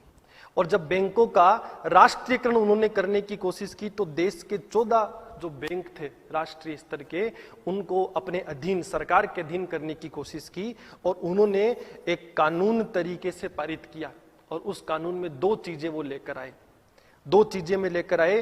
पहली चीज तो वो ये लेकर आए कि जो बैंक हमसे सहमति कर लेंगी तो उनको तो सहमति के अनुसार जो भी आपके और हमारे बीच में एडजस्टमेंट होगा उतना पैसा हम आपको दे देंगे। क्लियर है? यानी सपोज करो बैंक मेरी है और मैं सरकार के पास जाऊंगा, सहमति करूंगा कि मुझे 50,000 दे दो, मैं आपको अपनी बैंक दे दूंगा, तो हो सकता है मुझे मेरी बैंक मुझे उनको देनी पड़ेगी और मैं खुश हो जाऊं। एक ऑप्शन तो इंदिरा गांधी ने कहा यह है।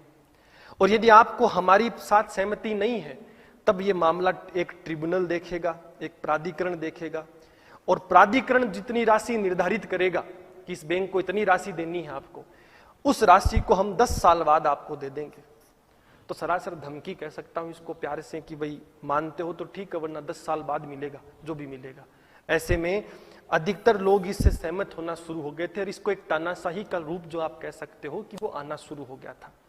पर इस मामले को क्या है कि उस समय एक संवेदनशील व्यक्ति थे जिनके पास ये कुछ बैंकों की शेयर हुआ करते थे, जिनका नाम है आरसी कूपर। इन्होंने भारत सरकार के खिलाफ एक केस दायर कर दिया। थोड़ा सा मुश्किल है पर बहुत अच्छा अगर क्रमबद्ध चीजों से समझोगे तो। आरसी कूपर ने भारत सरकार के खिलाफ केस दर्ज कर दिया कि इस तरीके से आप नहीं कर सकते हो कि अपनी इच्छा से मुझे मुआवजा दोगे। मेरी बैंक में 60,000 करोड़ की संपत्ति रखी है, तुमने 111 रुपए का प्रसाद मुझे दिया और कहा रवाना, आज से बैंक हमारी। तो ये सब संभव नहीं है। आप जो कंपनसेशन दोगे वैसे डरा कर नहीं दे सकते हो कि 10 साल बाद ट्रिब्यूनल फैसला देगा, उस फैसले का 10 साल बाद हम आपको मुआवजा देंगे। और सुप्रीम कोर्ट ने इंदिरा गांधी को दूसरा झटका दिया। आरसी कूपर मामले में गोरखनाथ में पहले ही झटका आ चुका था और आंतरिक चुनौतियां वैसे ही बढ़ चुकी थी और सरकार अल्प बहुमत में थी, कभी भी गिर सकती थी। वो अलग बात है कि जो कांग्रेस के आज विरोधी हैं, सीपीआई या डीएमके, उन सब ने उस समय उस बच्ची खुची सरकार को चलाते गए। पर एक तरीके से कह सकता हूं कि बैसाखी पर चलने वाली सरकार थी, कभी भी गिर सकती थी और इंदिरा गांधी इस चीज को महसूस कर चुकी थी। ये सब ड्रामा एक तरफ चल रहा था और सुप्रीम कोर्ट अपना खेल एक तरफ खेल रहा था। और सुप्रीम कोर्ट ने इस मामले में फैसला सुनाया कि आरसी कूपर की बात बिल्कुल सही है, इस तरीके से आप कुछ भी नहीं कर सकते हो।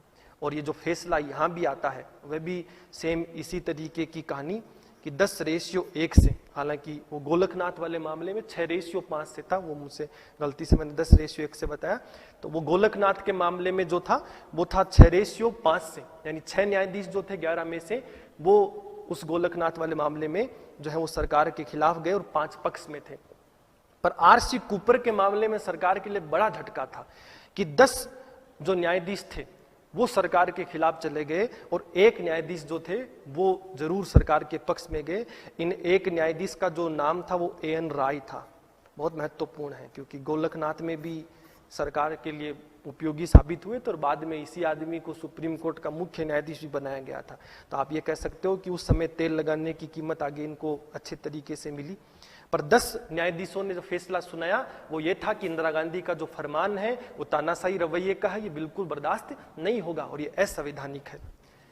दूसरा झटका सरकार को मिला ही था। ऐसे में सन 1970 में इंदिरा गांधी ने एक और कानून लेकर आई। इंदिरा गांधी चाहती थी कि जितने भी रियासतें हैं, देसी रियासतों के साथ हमारा समझौता हुआ था विलय के समय। देसी रियासत और ब्रिटिश इंडिया में फर्क मैंने बताया है कि जहां अंग्रेजों ने प्रत्यक्ष शासन किया उसको हम ब्रिटिश इंडिया कहते हैं, और देसी रियासतों का तात्पर्य है जहां अप्रत्यक्ष शासन हुआ था। तो जितने राजा रजवाड़े थे इन्होंने हमारे साथ समझौता किया था विलय का। तो उस दौरान हमने इनके साथ एक वादा किया था कि पहले तो इनकी कुछ शक्तियां ली थी, बाद में पूरी ले ली थी, और इनसे बदले में हमने एक वादा किया था कि हर महीने में आपको कुछ खर्चा देंगे, सम्मान देंगे, या आपकी जितनी उपाधि हैं राजा महाराजा ये सब आपको मिलती रहेंगी, आपकी संपत्ति आपके पास रहेगी, ताकि इन लोगों को हम कैसे भी कर भारत में शामिल कर लें। पर इनसे राजा महाराजा इन सब के होने से गरीब तबका नाखुश था और इंदिरा गांधी चाहती थी कि इस मुद्दे का समाधान कर लिया जाए, गरीबों को खुश किया जाए, इन लोगों की संपत्तियों को हड़प कर या फिर इनके विशेष प्रावधानों को खत्म कर कर। तो इंदिरा गांधी एक प्रावधान लाती है और वो प्रावधान लाती है कि इस तरीके के जितने भी ये सुख सुविधाएं आपको मिल रही हैं ये मैं बंद करने जा रही हूं। और जब बंद करने जा रही हूं तो मामला फिर सुप्रीम कोर्ट में जाता है और इस बार मध्य प्रदेश के राजा होते हैं माधवराव सिंधिया, बाद में जरूर कांग्रेस में चले गए थे। इन्होंने क्या किया, भारत सरकार के इस मामले को, इस फैसले को सरकार में चुनौती दे डाली। और माधवराव सिंधिया ने जैसे इस मामले को सरकार में चुनौती दी तो उन्होंने कहा कि इस तरीके के प्रावधानों को तुम नहीं कर सकते हो, हमारी शक्ति इस तरीके से खत्म नहीं कर सकते हो। और यहां भी झटका इंदिरा गांधी को तीसरा मिला। सुप्रीम कोर्ट ने फिर फैसला सुनाया और सुप्रीम कोर्ट ने कहा कि इंदिरा गांधी का फैसला बिल्कुल गलत है, किसी भी जो इनके साथ वादे किए गए हैं इन वादों का उल्लंघन नहीं कर सकते हो, इनकी उपाधियों का अंत नहीं कर सकते हो। ऐसे में आपको जो है वो इनको वो जो निरंतर जो आप पैसा देते रहते थे सुख सुविधा, वो देनी ही पड़ेगी। लगातार इंदिरा गांधी के लिए चुनौतियां बढ़ती गई और जैसे ये फैसला देखोगे तो ये भी 1970 का ही फैसला था। इंदिरा गांधी समझ चुकी थी कि इस पूरे राजनीतिक संकट के दौरान वो सब नहीं कर पाएंगी जो उनकी इच्छा शक्ति है, क्योंकि गोलकनाथ पहला झटका था, आंतरिक राजनीतिक मुद्दे चल ही रहे थे और सुप्रीम कोर्ट अब हावी हो चुका था अपने फैसलों पर। गोलकनाथ के बाद सुप्रीम कोर्ट के अंदर भी इच्छा शक्ति थी कि अब झुकना अपने आप में एक चुनौती है। ऐसे में आरसी कूपर बना, भारत सरकार के मुद्दे की बात करोगे तो पूरे 10 न्यायाधीश जो है वो सरकार के खिलाफ चले गए 11 न्यायाधीशों की पीठ में से। और जब हम लोग बात करेंगे 1970 में इस रियासतों के मुद्दे को लेकर, तो यहां भी सरकार को हारना पड़ा और सरकार हार गई। इंदिरा गांधी सारी परिस्थितियों को समझ चुकी थी कि अब सरकार जब बहुमत में आएगी तभी ऐसा कुछ हो सकता है, और चुनाव होने थे 1972 में। इसलिए इंदिरा गांधी ने एक बहुत साहसी निर्णय लिया और वो निर्णय ये था कि उन्होंने सन 1971 में ही राष्ट्रपति को कह दिया कि आप जो चुनाव है वो 1971 में ही करवा दो, यानी 1 साल पहले ही करवा दो, क्योंकि वो जानती थी कि यदि मैं जीत गई तब तो पूर्ण बहुमत से आऊंगी और तब मैं इन सभी मुद्दों का समाधान कर सकती हूं, वरना तो इस बैसाखी वाली सरकार से कर पाना संभव नहीं है, ऊपर से इस ताकतवर सुप्रीम कोर्ट को रोक पाना भी संभव नहीं है। इन सारे मुद्दों की जब बात करोगे तो इंदिरा गांधी उस समय की मोदी कह सकते हो तुम लोग कि काफी अच्छे तरीके से उन्होंने जनता को प्रभावित किया। और 71 में जब पूर्व चुनाव हो गए तो हर चुनावी रैली में उन्होंने जनता से एक ही अपील की कि मैं तो तुम्हें पैसा देना चाहती हूं, मैं तो तुम्हारी गरीबी हटाना चाहती हूं, इसीलिए बैंकों का राष्ट्रीयकरण कर रही हूं, इसीलिए मैं इन राजाओं की संपत्ति को खत्म कर रही हूं, इसीलिए भूमि सुधार जैसे कानून ला रही हूं। अब गोलकनाथ भूमि सुधार कानून को खत्म कर देगा, जो आरसी कूपर का मामला है वो आपके इन संपत्तियों के बैंकों का राष्ट्रीयकरण नहीं होने देगा। उसके बाद जब माधवराव सिंधिया मामले की बात करूंगा तो ये राजाओं की जो जिनको उनको प्रिविलेज जो मिल रहा है इसको बंद नहीं होने देगा। तो मैं आपकी मदद करूं कैसे? और मैं मदद तभी कर सकती हूं जब आप मुझे पूर्ण बहुमत में लाएंगे, तब मैं ऐसे कठोर कानून पारित कर सकती हूं, वरना मेरे लिए मुश्किल है। जनता भी दुखी थी और इस भावना को समझ गई। ये कह दूं दोनों तरफ से कह सकता हूं कि जनता इंदिरा गांधी की मजबूरी को समझ गई और इंदिरा गांधी जनता की मजबूरी को समझ गई, इसीलिए वो गरीबी हटाओ का नारा इतना प्रचलित हो चुका था। और अचानक सत्ता में एक बहुत बड़ा परिवर्तन होता है, ऐसा परिवर्तन जो सबको एक तरीके से चुनौती ला देता है। इंदिरा गांधी काफी बहुमत से आती है और जो कांग्रेस टूटकर इंदिरा गांधी का विरोध कर रही थी वो 16 सीटों तक सीमित रह जाती है। और अब जब इंदिरा गांधी बहुमत से आती है तो कुछ ट्रेलर देती है सुप्रीम कोर्ट को भी, और कुछ ट्रेलर देती है वो हर उस व्यक्ति को भी जो बहुत महत्वपूर्ण, हालांकि अनैतिक कह सकते हो आप उनको, पर बहुत जरूरी है। सत्ता में आते ही सबसे पहला लाती है 24वां संविधान संशोधन 1971, फिर लाती है 25वां संविधान संशोधन 1971, ताबड़तोड़ एक के बाद एक शुरू कर देती है। उसके बाद लाती है 26वां संविधान संशोधन 1971 और एक अंत में लाती है जिसको हम लोग कहते हैं 29वां संविधान संशोधन 1972। केशवानंद की पृष्ठभूमि तो यहां से ज्यादा मजबूत हुई थी, पर इन 3 का क्या इतिहास है वो बहुत अच्छे से आपको समझने की आवश्यकता है। जब हम लोग बात करेंगे सबसे पहले 24A 1971 का जो आर्टिकल है, जो संविधान संशोधन है, 24वां संविधान संशोधन जो है, ये जो 24वां संविधान संशोधन है ये गोलकनाथ के मामले में है। 25वां संविधान संशोधन बैंकों के राष्ट्रीयकरण से संबंधित है और 26वां संविधान संशोधन जो है वो राजाओं की जो सुख सुविधाएं थे उनके संदर्भ में है। यानी जो सुप्रीम कोर्ट ने 71 गोलकनाथ के मामले में सरकार को पिछाड़ दिया था, राष्ट्रीयकरण के मुद्दे में, आरसी कूपर मुद्दे में पिछाड़ दिया था, और जो राजाओं की सुख संपत्ति माधवराव सिंधिया के मामले में पिछाड़ दी थी, उस कहानी का परमानेंट सॉल्यूशन लेकर आ गई। और वो सॉल्यूशन अपने आप में एक तानाशाही का था। आप इन चीजों से आप समझ सकते हैं कि सबसे पहले जब वह 1971 का केस लेकर आती है, 24वां संविधान संशोधन लेकर आती है, तब वह कहती है कि एक संशोधन तो अनुच्छेद 13 में करती है सबसे पहले, ताकि सुप्रीम कोर्ट बोल ही ना सके, और एक करती है अनुच्छेद 368 में। अनुच्छेद 13 में भी एक पॉइंट जोड़ देती है, 4 नंबर पॉइंट, और 368 में एक पॉइंट जोड़ देती है, 3 नंबर पॉइंट। अनुच्छेद 13 में कहती है 4 नंबर पॉइंट में कि अनुच्छेद 13 का संबंध कभी भी 368 से नहीं होगा। क्लियर है? और 368 का संबंध अनुच्छेद 13 से नहीं होगा। तो अब तुम एक दूसरे की आपत्ति मत करना कि 13 बड़ा कि 368 बड़ा, है ना। जो बड़ी है वो इंदिरा गांधी, और अंतिम फैसला जो होगा वो यही होगा कि अनुच्छेद 368 के तहत जो आज तक किया गया वो सब जायज है, क्योंकि 13 का कोई संबंध 368 से नहीं है, 368 का संबंध कोई भी 13 से नहीं है। यानी ये जो शुरुआत में बताया था कि 13 का 3 क्या कहता था, कानून का मतलब एक्ट, अध्यादेश, तो इसमें अनुच्छेद 368 मत शामिल करना, जैसा गोलकनाथ में कह दिया था, कतई संभव नहीं है, क्योंकि 368 का संबंध 13 से है ही नहीं, और 13 का कोई संबंध 368 से नहीं है। तो जिस भाषा में समझ सको समझ लो। कहानी का निष्कर्ष यही है कि जो हम कर रहे हैं वो अंतिम है। 368 के तहत मेरे पिताजी ने जो जो किया था वो पहला हो, 17वां संविधान संशोधन हो, वो भी सर्वोपरि है, और जो मैं अब आगे करूंगी वो भी सर्वोपरि है। और जितना सुप्रीम कोर्ट ने दुखी करना था कर लिया, अब कोई संविधान संशोधन को तुम चुनौती नहीं दे पाओगे। तो 24वां संविधान संशोधन तो गोलकनाथ के मुद्दे का समाधान था। जब हम लोग बात करेंगे 25वें संविधान संशोधन 1971 की, तो 25वां संविधान संशोधन जो 1971 है वो कहता है कि अनुच्छेद 31C जो है वो जो आपके पंडित नेहरू थे उन्होंने 31A जोड़ा था, 31B जोड़ा था, और बेटी ने 31C जोड़ दिया। और 31C क्या कहता है कि अनुच्छेद 39B, अनुच्छेद 39C दोनों क्या कहते हैं कि धन और संपत्ति को एकत्रित नहीं होने देंगी सरकार। तो अनुच्छेद 31C क्या कहता है कि अनुच्छेद 39B, 39C हमेशा सर्वोपरि होगा अनुच्छेद 14 से, अनुच्छेद 19 से और 31 से। जो ये कह रहे थे कि कानून सम्मान होगा, हमारी संपत्ति तुम नहीं छीन पाओगे, तो भूल जाओ, अब हम छीन पाएंगे। जो ये कह रहे थे कि 19 के तहत हमारा मौलिक अधिकार है संपत्ति, भूल जाओ, अब कोई मौलिक अधिकार नहीं है, सरकार चाहे तो 31A-B के तहत छीन सकती है। और अभी से सुन लो, इनको चुनौती मत देना 31A और B को। क्यों नहीं दोगे? क्योंकि 31C में मैं लिखवा रही हूं ऐसा नया प्रावधान कि 39B और 39C जो है वो सर्वोपरि होगा इन तीनों अनुच्छेद से।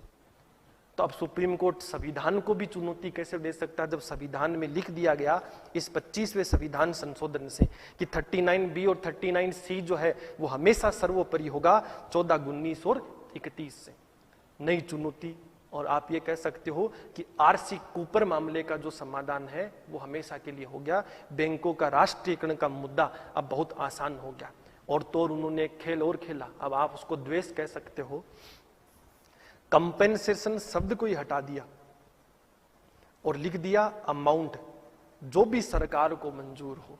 क्लियर है? इसका अर्थ यही हुआ कि कंपेंसेशन तो क्या कहता है, बराबरी का मिलना चाहिए, कि अगर आप मेरी कोचिंग का अधिग्रहण कर रही है सरकार तो मुझे उतनी संपत्ति मिलनी चाहिए जितनी मैंने लगा रखी है।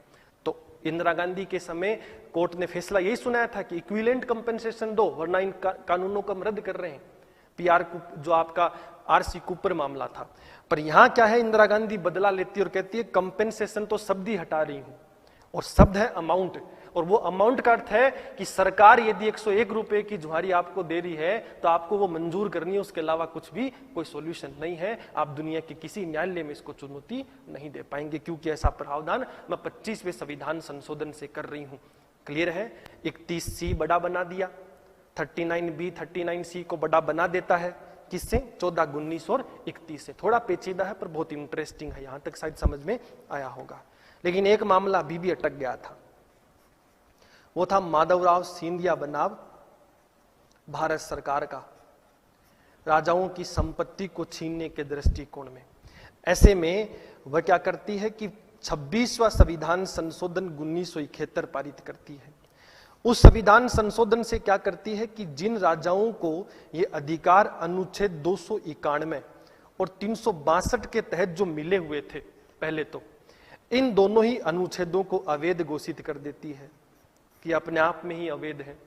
368 के तहत 26वां संविधान संशोधन लाई और कहा कि अनुच्छेद 291 और 362 जो राजाओं की सुख सुविधाओं के प्रावधान से संदर्भ में है, ये दोनों अनुच्छेद ही गलत हैं, आज से इनको मैं हटा रही हूं। और अगला शब्द जो अनुच्छेद 366 है उस 366 में मैं संशोधन कर रही हूं कि ये उन राजाओं को पैसा नहीं मिलेगा जो आज राजा हैं, जो राजा हुआ करते थे, जिनको पैसा मिला करता था पहले, आजादी से पहले, उन्हीं को हम लोग पैसा देंगे, अब वालों को हम लोग पैसा नहीं देंगे। लोग बड़े नाराज हुए। हालांकि इसके पीछे इंदिरा गांधी की एक बड़ी मनसा थी। जब इंदिरा गांधी ने 1971 का चुनाव लड़ा था तो अनेक राजाओं ने इंदिरा गांधी के खिलाफ चुनाव लड़े थे और सबके सब हार गए। 2 या 3 राजा ऐसे थे जो जीत पाए। ऐसे में इंदिरा गांधी ने उनसे एक बदले के तौर पर इस नीति को अपनाया और उन राजाओं की भी सारी कहानी को हमेशा के लिए खत्म कर दिया। तो यह कह सकता हूं कि 24वां संविधान संशोधन गोलकनाथ केस का बदला था, 25वां संविधान संशोधन आरसी कूपर केस का बदला था और 26वां संविधान संशोधन जो था वो माधवराव सिंधिया केस का सुप्रीम कोर्ट से बदला लिया गया। अब यहां आप महसूस कर सकते हो कि एक लड़ाई हो गई है वर्चस्व की, कि अब सरकार ताकत में है इसलिए अपनी ताकत का इस्तेमाल कर रही है और चुनौतियां दे रही है उस सुप्रीम कोर्ट को जिसने अपने इतने महत्वपूर्ण फैसले चुनाए थे।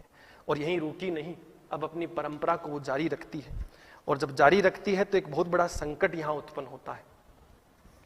तो संकट उत्पन्न होता है कि 29वां संविधान संशोधन 1972 पारित कर देती है। और जब 29वां संविधान संशोधन 1972 की बात करोगे तो जो अधिकार पिताजी ने बनाया था उसके तहत केरला जो धन विधेयक है, लैंड एक्ट है, उसको अनुसूची 9 का भाग घोषित कर दिया गया। यानी जो केरला भूमि सुधार है वो 29वें संविधान संशोधन के तहत क्या हो चुका है, अब अनुसूची 9 का भाग बन चुका है। यानी अब अनुसूची 9 के तहत वो आएगा और केरला जमीन सुधार, भूमि सुधार का बिल किसी मठ की जमीन को यदि छीन रहा है तो वो मठ जो है वो किसी कोर्ट में चुनौती नहीं दे सकता, वो क्योंकि अनुसूची 9 के तहत तो तुम जुडिशियल रिव्यू कर ही नहीं सकते हो इस मामले का। क्लियर है? अभी तक हमने इतना पढ़ा और यहां से एक पृष्ठभूमि तैयार हो गई। वो पृष्ठभूमि है केशवानंद भारती केस की। उम्मीद करता हूं कि ये सब कुछ समझ में आया होगा, क्योंकि हमने जो मुद्दे डिस्कस किए थे, जो बहुत ज्यादा इंपॉर्टेंट चीजें थी जिनको हमें समझने के लिए बहुत जरूरी था कि केशवानंद भारती केस को यदि समझना है तब हमें मौलिक अधिकार और राज्य के नीति निदेशक तत्व के महत्व को समझने की आवश्यकता है। हमें अनुच्छेद 13 और अनुच्छेद 368 के विवाद को समझने की आवश्यकता है। हमें संविधान संशोधन 1, 17, 24, 25, 26 और 29 को समझने की आवश्यकता है। और सबसे इंपॉर्टेंट चीज, शंकरी प्रसाद बनाम भारत सरकार, सज्जन सिंह बनाम राजस्थान सरकार, गोलकनाथ बनाम पंजाब सरकार, आरसी कूपर बनाम भारत सरकार और माधवराव सिंधिया बनाम भारत सरकार, इतने केस को समझने की आवश्यकता है और तब जाकर किसी पृष्ठभूमि तैयार होती है केशवानंद भारती केस की। तो मैं एक बार इनको रिवाइज करवाता हूं ताकि हम लोग केशवानंद अच्छे से समझ पाए। मौलिक अधिकार और राज्य के नीति निदेशक तत्व में मतभेद है। एक को न्यायालय में चुनौती दे सकते हैं, दूसरे को नहीं, पर न्यायालय खुद कहता है कि नैतिक जिम्मेदारी है सरकार की। ऐसे में दोनों के बीच में एक प्रमुख विवाद है। अनुच्छेद 13 कहता है कि कोई भी ऐसा कानून नहीं ला सकते हो जो 368 का जो मौलिक अधिकार का उल्लंघन करे, और 368 कहता है कि सभी संविधान अनुच्छेद संशोधित किए जा सकते हैं। ऐसे में 13 बड़ा कि 368 बड़ा, दोनों के बीच में विवाद खड़ा हो गया। अमेंडमेंट 1 क्या कहता है कि अनुसूची 9 क्या कहती है कि जिन राज्यों के कानून को संसद ने अनुमति दे दी, अनुसूची 9 में शामिल कर दिया, उनको सुप्रीम कोर्ट चुनौती नहीं दे सकती। प्रथम संविधान संशोधन 15(4) जोड़ता है कि राज्य के नीति निदेशक तत्वों को लागू करने के लिए मौलिक अधिकारों में अपवाद लगा दिए गए। 31A जोड़ दिया गया, 31B जोड़ दिया गया, 15(4) जोड़ दिया गया। अनुच्छेद 17 कहता है कि संविधान संशोधन 17 कहता है कि कुछ राज्यों के, राजस्थान, पंजाब, इन राज्यों के भूमि सुधार को अनुसूची 9 में शामिल कर दिया गया। और 24 की बात करोगे तो गोलकनाथ का बदला है। 25 की बात करोगे तो ये जो बदला है ये राष्ट्रीयकरण बैंकों का यानी आरसी कूपर मामले का बदला है। 26 माधवराव सिंधिया का बदला है और 29 केरल के भूमि सुधार कानून को अनुसूची 9 में शामिल कर देता है। शंकरी प्रसाद केस जो है वो चंपाकन दोराई राजन केस की जो चुनौतियों का फैसला आया था, प्रथम संविधान संशोधन बाद में जो पारित हुआ, तो उस प्रथम संविधान संशोधन को ही चुनौती देता है। तो और वो कहता है कि जो 13 है वो बड़ा होगा, 368 बड़ा नहीं होगा। पर सुप्रीम कोर्ट कहती है कि 13 बड़ा नहीं है, 368 बड़ा है। सज्जन सिंह के मामले में भी सेम यही 13-368 का विवाद उठा और सुप्रीम कोर्ट कहती है 368 बड़ा। पर गोलकनाथ के मामले में परिवर्तन आया, और परिवर्तन 6:5, 6 न्यायाधीशों ने सरकार के खिलाफ फैसला सुनाया और सुनाकर क्या कहा कि 368 इतना भी बड़ा नहीं है कि 13 पर हावी हो जाए, यानी संसद ऐसा कोई कानून पारित नहीं कर सकती है जो किसी मौलिक अधिकार का हनन करे। यानी शंकरी प्रसाद और सज्जन सिंह के फैसलों को परिवर्तित कर दिया गया। गोलकनाथ बना पंजाब सरकार के मामले में। ये इंदिरा गांधी की सरकार के लिए पहला झटका था।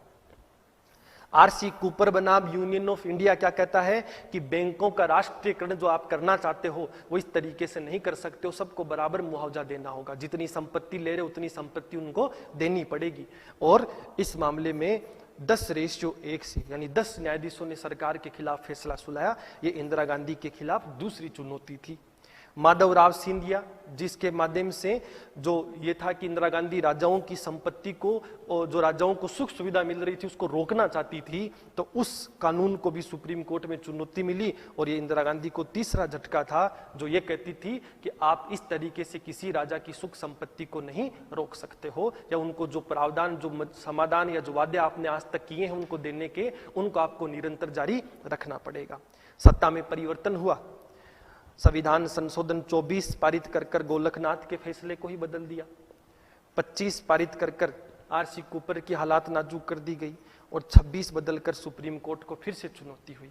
तो एक समय तो ऐसा आया जिसमें 3 बार लगातार सुप्रीम कोर्ट ने इंदिरा गांधी को चुनौती दी, और एक समय ऐसा आया जिसमें एक ही समय में 3 चुनौतियां इंदिरा गांधी ने सुप्रीम कोर्ट को दे दी। और अब ये मुद्दा जो बन गया था, ये स्वाभिमान का मुद्दा बन गया सुप्रीम कोर्ट के लिए भी और दूसरी तरफ सरकार के लिए भी। पर इंदिरा गांधी बहुमत में थी, तानाशाही रवैये पर अपनी सरकार को अपना चुकी थी। और इसी वजह से फिर जो है वो 29वां संविधान संशोधन जो पारित हुआ वो मुद्दा बना। और वो मुद्दा क्यों बना वो भी इंपॉर्टेंट है, क्योंकि आपके जहन में ऐसा आएगा कि सर 24वें संविधान संशोधन में जब ऐसा लिख दिया गया था कि 13वां संविधान जो 13वां अनुच्छेद है वो 368 से संबंध नहीं रखता, और अनुच्छेद 368 जो है वो 13वें से संबंध नहीं रखता, फिर इस नया मामले में क्यों सुनवाई हो गई थी। तो मैं आगे इस पर डिस्कस हम लोग करते हैं। तो 29वें संविधान संशोधन की वजह से केशवानंद भारती जैसा विवाद उत्पन्न हुआ। 29वां संविधान संशोधन के माध्यम से इंदिरा गांधी ने जो केरल भूमि सुधार का जो बिल था उसको उन्होंने उस कानून को अनुसूची 9 के तहत शामिल कर दिया था, और उसी कानून का प्रयोग कर केरला सरकार ने इस मठ की जो जमीन थी और उस महंत पर नियंत्रण करने की कोशिश की, उस ट्रस्ट को एक तरीके से अपने आप को नियंत्रित किया। ऐसे में केशवानंद भारती की तरफ से इस केस को सुप्रीम कोर्ट में फाइल किया गया। पर मुद्दा यह था कि 13 और अनुच्छेद 368 का विवाद तो पहले ही स्पष्ट हो चुका था, बहुत से केस इस चीजों को लेकर हो चुके थे, लेकिन केशवानंद भारती केस में उन्होंने वकील की तरफ से एक अलग आधार रख दिया, और वो आधार बहुत इंपॉर्टेंट था। उन्होंने अनुच्छेद 26 को आधार रख दिया कि धर्म के आधार पर मुझे इस तरीके से स्वतंत्रता है, मैं इसी से राइट टू प्रॉपर्टी रखता हूं, और अनुच्छेद 32 के तहत सुप्रीम कोर्ट को मुझे बचाने की प्रमुख जिम्मेदारी है। दूसरी तरफ जब मैं बात करूंगा तो 29वां संविधान संशोधन जो है वो अपने आप में गलत है, 24वां भी गलत है, 25वां भी गलत है, तो उन्होंने एडिशनल जोड़ दिया था अपने पक्ष को मजबूत करने के लिए। तो 24 और 25वें संविधान संशोधन के अलावा 29वें संविधान संशोधन को ही चुनौती दी गई, केवल केरल सरकार के कानून को नहीं। और चुनौती का एक और आधार जोड़ दिया गया, वो था अनुच्छेद 26 का जो मौलिक अधिकार है उसको, अनुच्छेद 32 के तहत। आज जो हुआ वो और भी महत्वपूर्ण है। इस फैसले के दौरान सुप्रीम कोर्ट के बीच में 2 प्रमुख विवाद थे। एक पहला विवाद तो यह उत्पन्न हुआ कि संविधान संशोधन करने की शक्ति संसद के पास होनी चाहिए कि नहीं होनी चाहिए। तो इसका तो अर्थ यही था कि ये तो बहुत जरूरी है, क्योंकि जब हम लोग परिस्थितियों के अनुकूल संशोधन नहीं भी करेंगे और ये जो जमीन लोगों के पास है अत्याधिक उसका अधिग्रहण कर गरीबों को नहीं देंगे तो गलत है। राष्ट्रीयकरण सरकार ने उचित दिशा में किया होगा, राष्ट्र के लिए आवश्यक है। ऐसे में संविधान संशोधन करने की शक्ति जो संसद के पास है वो होनी चाहिए या नहीं, एक सवाल तो ये खड़ा हो रहा था। दूसरी तरफ खड़ा ये हो रहा था कि इंदिरा गांधी का जो संविधान संशोधन की प्रक्रिया है वो वैध है कि नहीं है, जैसे वो खुद कर रही हैं अपनी इच्छाओं के अनुसार चीजों को परिवर्तित करा रही हैं, कि वो वैध है या नहीं है। इन दोनों के बीच में एक बहुत बड़ा असमंजस हो गया था। इंदिरा गांधी को गलत ठहराने का मतलब था संविधान को गलत ठहरा देना, और संविधान को, पूरे संविधान को गलत ठहराना गलत था। ऐसे में कोर्ट के अंदर भी सरकार के 71 राष्ट्रों के अलग अलग 71 राष्ट्रों के संविधान का उल्लेख किया गया। और कोर्ट ने बहुत ही महत्वपूर्ण फैसला सुनाया, बीच का सा एक रास्ता कोर्ट ने निकाल कर दिया। पहली चीज जो इस कोर्ट ने इस फैसले में सुनाई वो ये थी कि जो संविधान संशोधन 24 है, 25 है और जो 29 है वो बिल्कुल सही है। वो वाजिब चीज है कि सरकार ऐसे भूमि का अधिग्रहण सार्वजनिक हित के लिए कर सकती है। अनुच्छेद 25 के तहत जो राष्ट्रीयकरण हुआ संविधान संशोधन 25 के तहत वो भी वैध है। संविधान संशोधन 24 के तहत जैसे ही गोलकनाथ के फैसले को परिवर्तित किया गया तो वो भी वैध है, क्योंकि ये जरूरी है, ये सब चीजें होनी चाहिए। ऐसे में ये कह सकता हूं कि ये 3 निर्णय तो इंदिरा गांधी के पक्ष में ही थे, क्योंकि यहां निर्णय द्वेष से नहीं लिया गया था, यहां निर्णय सरकार के वास्तविक हकीकत के आधार पर लिया गया।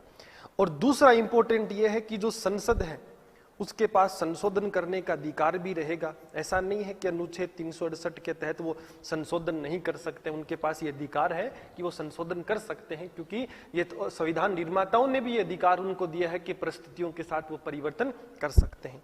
लेकिन, और यहां ये जो लेकिन है यही सबसे महत्वपूर्ण चुनौती है कि अनुच्छेद 368 जो है इसकी कुछ सीमित शक्तियां हैं, और सीमित शक्ति क्या है वो बस एक लाइन से समझ लेना।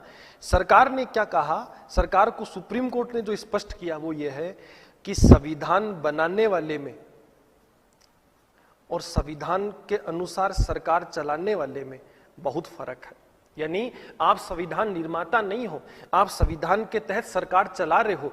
यदि आपको कोई परिवर्तन करना है तो आप संशोधन करना अलग प्रक्रिया है, संविधान को बदलना अलग प्रक्रिया है। तो कहीं ऐसा नहीं है कि संविधान निर्माताओं ने आपको ऐसी शक्ति दे दी इस 368 के तहत कि कुछ भी बदल लोगे।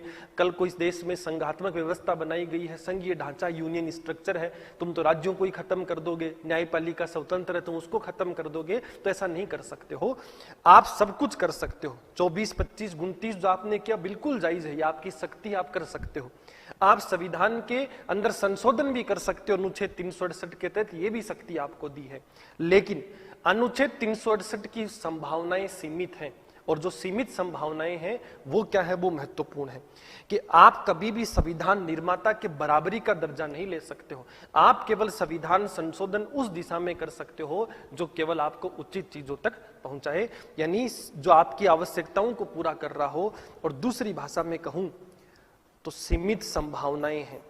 अभी सीमित कैसे होंगी, तब सुप्रीम कोर्ट कहती है कि संविधान का एक मूल ढांचा है, बेसिक स्ट्रक्चर पहली बार कहा गया, और जो मूल ढांचा है संविधान का उसके अंदर परिवर्तन करने का अधिकार सरकार के पास में नहीं है। यानी जिस तरीके से द्वेष से तुम कुछ कर दोगे तो वो संभव नहीं है कि जो संविधान निर्माताओं की मूल भावना थी तुम उसको भी प्रभावित कर दो। इस राष्ट्र में लोकतांत्रिक व्यवस्था है वो बनी रहेगी, ये राष्ट्र गणराज्य है वो बना रहेगा, इस राष्ट्र की भावना है पंथ निरपेक्षता की तो बनी रहेगी। हालांकि पंथ निरपेक्षता बाद में जोड़ा गया पर वो भावना है इसलिए वो बनी रहेगी।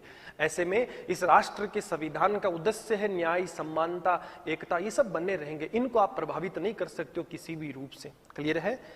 तो फिर सरकार पूछती है कि हमें यह भी बता दो कि ये बेसिक स्ट्रक्चर क्या है। तब सुप्रीम कोर्ट कहती है कि ऐसा संभव नहीं है कि आज मैं आपको लिस्ट दे दूं। समय के साथ जब जब मौका आएगा हम क्या करेंगे, बेसिक स्ट्रक्चर की व्याख्या देते रहेंगे। इसीलिए ये भी याद रखना एग्जाम के लिए, बहुत से लोग कहते हैं कि बेसिक स्ट्रक्चर के कुछ पॉइंट है, कुछ भी पॉइंट नहीं है, केवल समझने के हिसाब से हैं। समझने के हिसाब से अर्थ क्या है कि कहीं लिखा नहीं है, क्योंकि सरकार की तरफ को सरकार ने यही चुनौती सुप्रीम कोर्ट को दी थी कि जब बेसिक स्ट्रक्चर का कोई वर्ड ही नहीं है, कोई कॉन्सेप्ट ही नहीं है अनुच्छेद के अंदर किसी संविधान में, तो फिर आप ऐसे कैसे कह सकते हो। तब सुप्रीम कोर्ट कहता है ये तो खुद फील करने की बात है कि संविधान बनाने वालों ने किस उद्देश्य से बनाया था। तो ये तो वो भावना है जो उनकी भावना को हमें समझना है, और उस बेसिक स्ट्रक्चर या उस भावना को हम निरंतर आवश्यकता पड़ेगी उसके अनुसार आपको बताते जाएंगे। जैसे कुछ बुनियादी चीजें हैं, गणराज्य ये रहेगा तो हमेशा रहेगा, रिपब्लिक है, डेमोक्रेटिक है, सोशलिज्म हो, उसके बाद जब हम लोग बात करें सेकुलरिज्म हो, जस्टिस हो, ठीक है, इक्वलिटी हो, यूनिटी हो, ये वो बेसिक चीजें हैं जो कभी भी आप खत्म नहीं कर सकते। इंडिया में यूनियन स्ट्रक्चर है, उस पार्लियामेंट्री फॉर्म ऑफ गवर्नमेंट रहेगा, प्रेसिडेंट की सुपरमेसी है, कुछ मामलों में वो रहेगी, तो उसको आप नष्ट नहीं कर सकते हो। ये वो मूल ढांचे हैं, और भी समय आएगा जब आप हमारी नौबत आएगी हम आपको बताते जाएंगे। तो इसकी कोई फिक्स परिभाषा तो नहीं है, केवल भावना है, और उस भावना को हम लोग समझते रहेंगे क्योंकि सुप्रीम कोर्ट का हक है संविधान के मुद्दों पर बोलने का। और एक फैसला इन्होंने यहाँ एक और जोड़ दिया, वो ये था कि अनुच्छेद 1968 के तहत कोई भी संविधान संशोधन जो किया जा रहा है, कॉन्स्टिट्यूशनल अमेंडमेंट किया जा रहा है, उसका जुडिशियल रिव्यू हो सकता है, चाहे वो अनुसूची 9 में आ रही हो, चाहे वो अनुसूची किसी में शामिल कर रहे हो, हम उसका न्यायिक पुनरावलोकन करेंगे और पुनरावलोकन कर कर हम उस चीज का मूल्यांकन करेंगे कि वो उचित है या नहीं है। क्लियर है? यदि हमें लगा कि उसने संविधान की मूल भावना, मूल ढांचे को प्रभावित नहीं किया, तब तो वो वैलिड रहेगा, और यदि उसने किया है तब उसको इनवैलिड कर सकते हैं। इसलिए ये हमारे पास राइट है कि हम आपको जस्टिस करें, हम आपको गलत नहीं ठहरा रहे हैं, आप अपनी जगह सही हो, हम अपनी जगह सही हैं। इस फैसले को न्यायपालिका, लोकतंत्र और संपूर्ण जनता की जीत माना गया। पर ये जो फैसला हुआ था ये 7:6 में हुआ, तो ये कह सकता हूं कि 6 न्यायाधीश जो थे वो बट गए, 6 पक्ष में थे और 6 विरोध में थे। और जो विरोध में थे उनमें कुछ प्रमुख थे, जैसे A.N. राय, जो आपको मैंने R.C. कूपर मामले में बताया था 10:1 था, तो जो एक विरोधी था जिसने सरकार के पक्ष में फैसला सुनाया था वो A.N. राय था। हालांकि 10 लोग पक्ष विपक्ष में थे, ऐसे में R.C. कूपर के पक्ष में फैसला चला गया था, तो वो A.N. राय यहाँ विरोधी में था। उसके बाद करूंगा तो हमीदुल्ला बेग जो है वो दूसरे न्यायाधीश थे जो इसके विरोधी थे, और भी एक लंबी सूची है। तो ये 6 प्रमुख रूप से विरोधी थे और 6 पक्ष में थे। ऐसे में तत्कालीन जो चीफ जस्टिस थे SM सीकरी, ये उनके पाले में चली गई गेंद, क्योंकि उनका फैसला जिसके पक्ष में होगा वही चला जाएगा। और जो महत्वपूर्ण चीज है यहाँ समझने की, जो मैं आपको वापस बताना चाह रहा हूं, कि 24 अप्रैल को यह फैसला सुनाया गया और 24 अप्रैल को रात 12 बजे SM सीकरी का कार्यकाल हमेशा के लिए खत्म हो रहा था, यानी वो अब चीफ जस्टिस नहीं रहेंगे, वो रिटायर्ड होने वाले थे। तो उन्होंने अपने अंतिम पारी के अंतिम चंद बोलों में एक महत्वपूर्ण खेल खेल गए और उन्होंने एक निर्णय लिया कि वो सरकार के खिलाफ चले गए और सरकार की इस मनमानी को उन्होंने रोक दिया।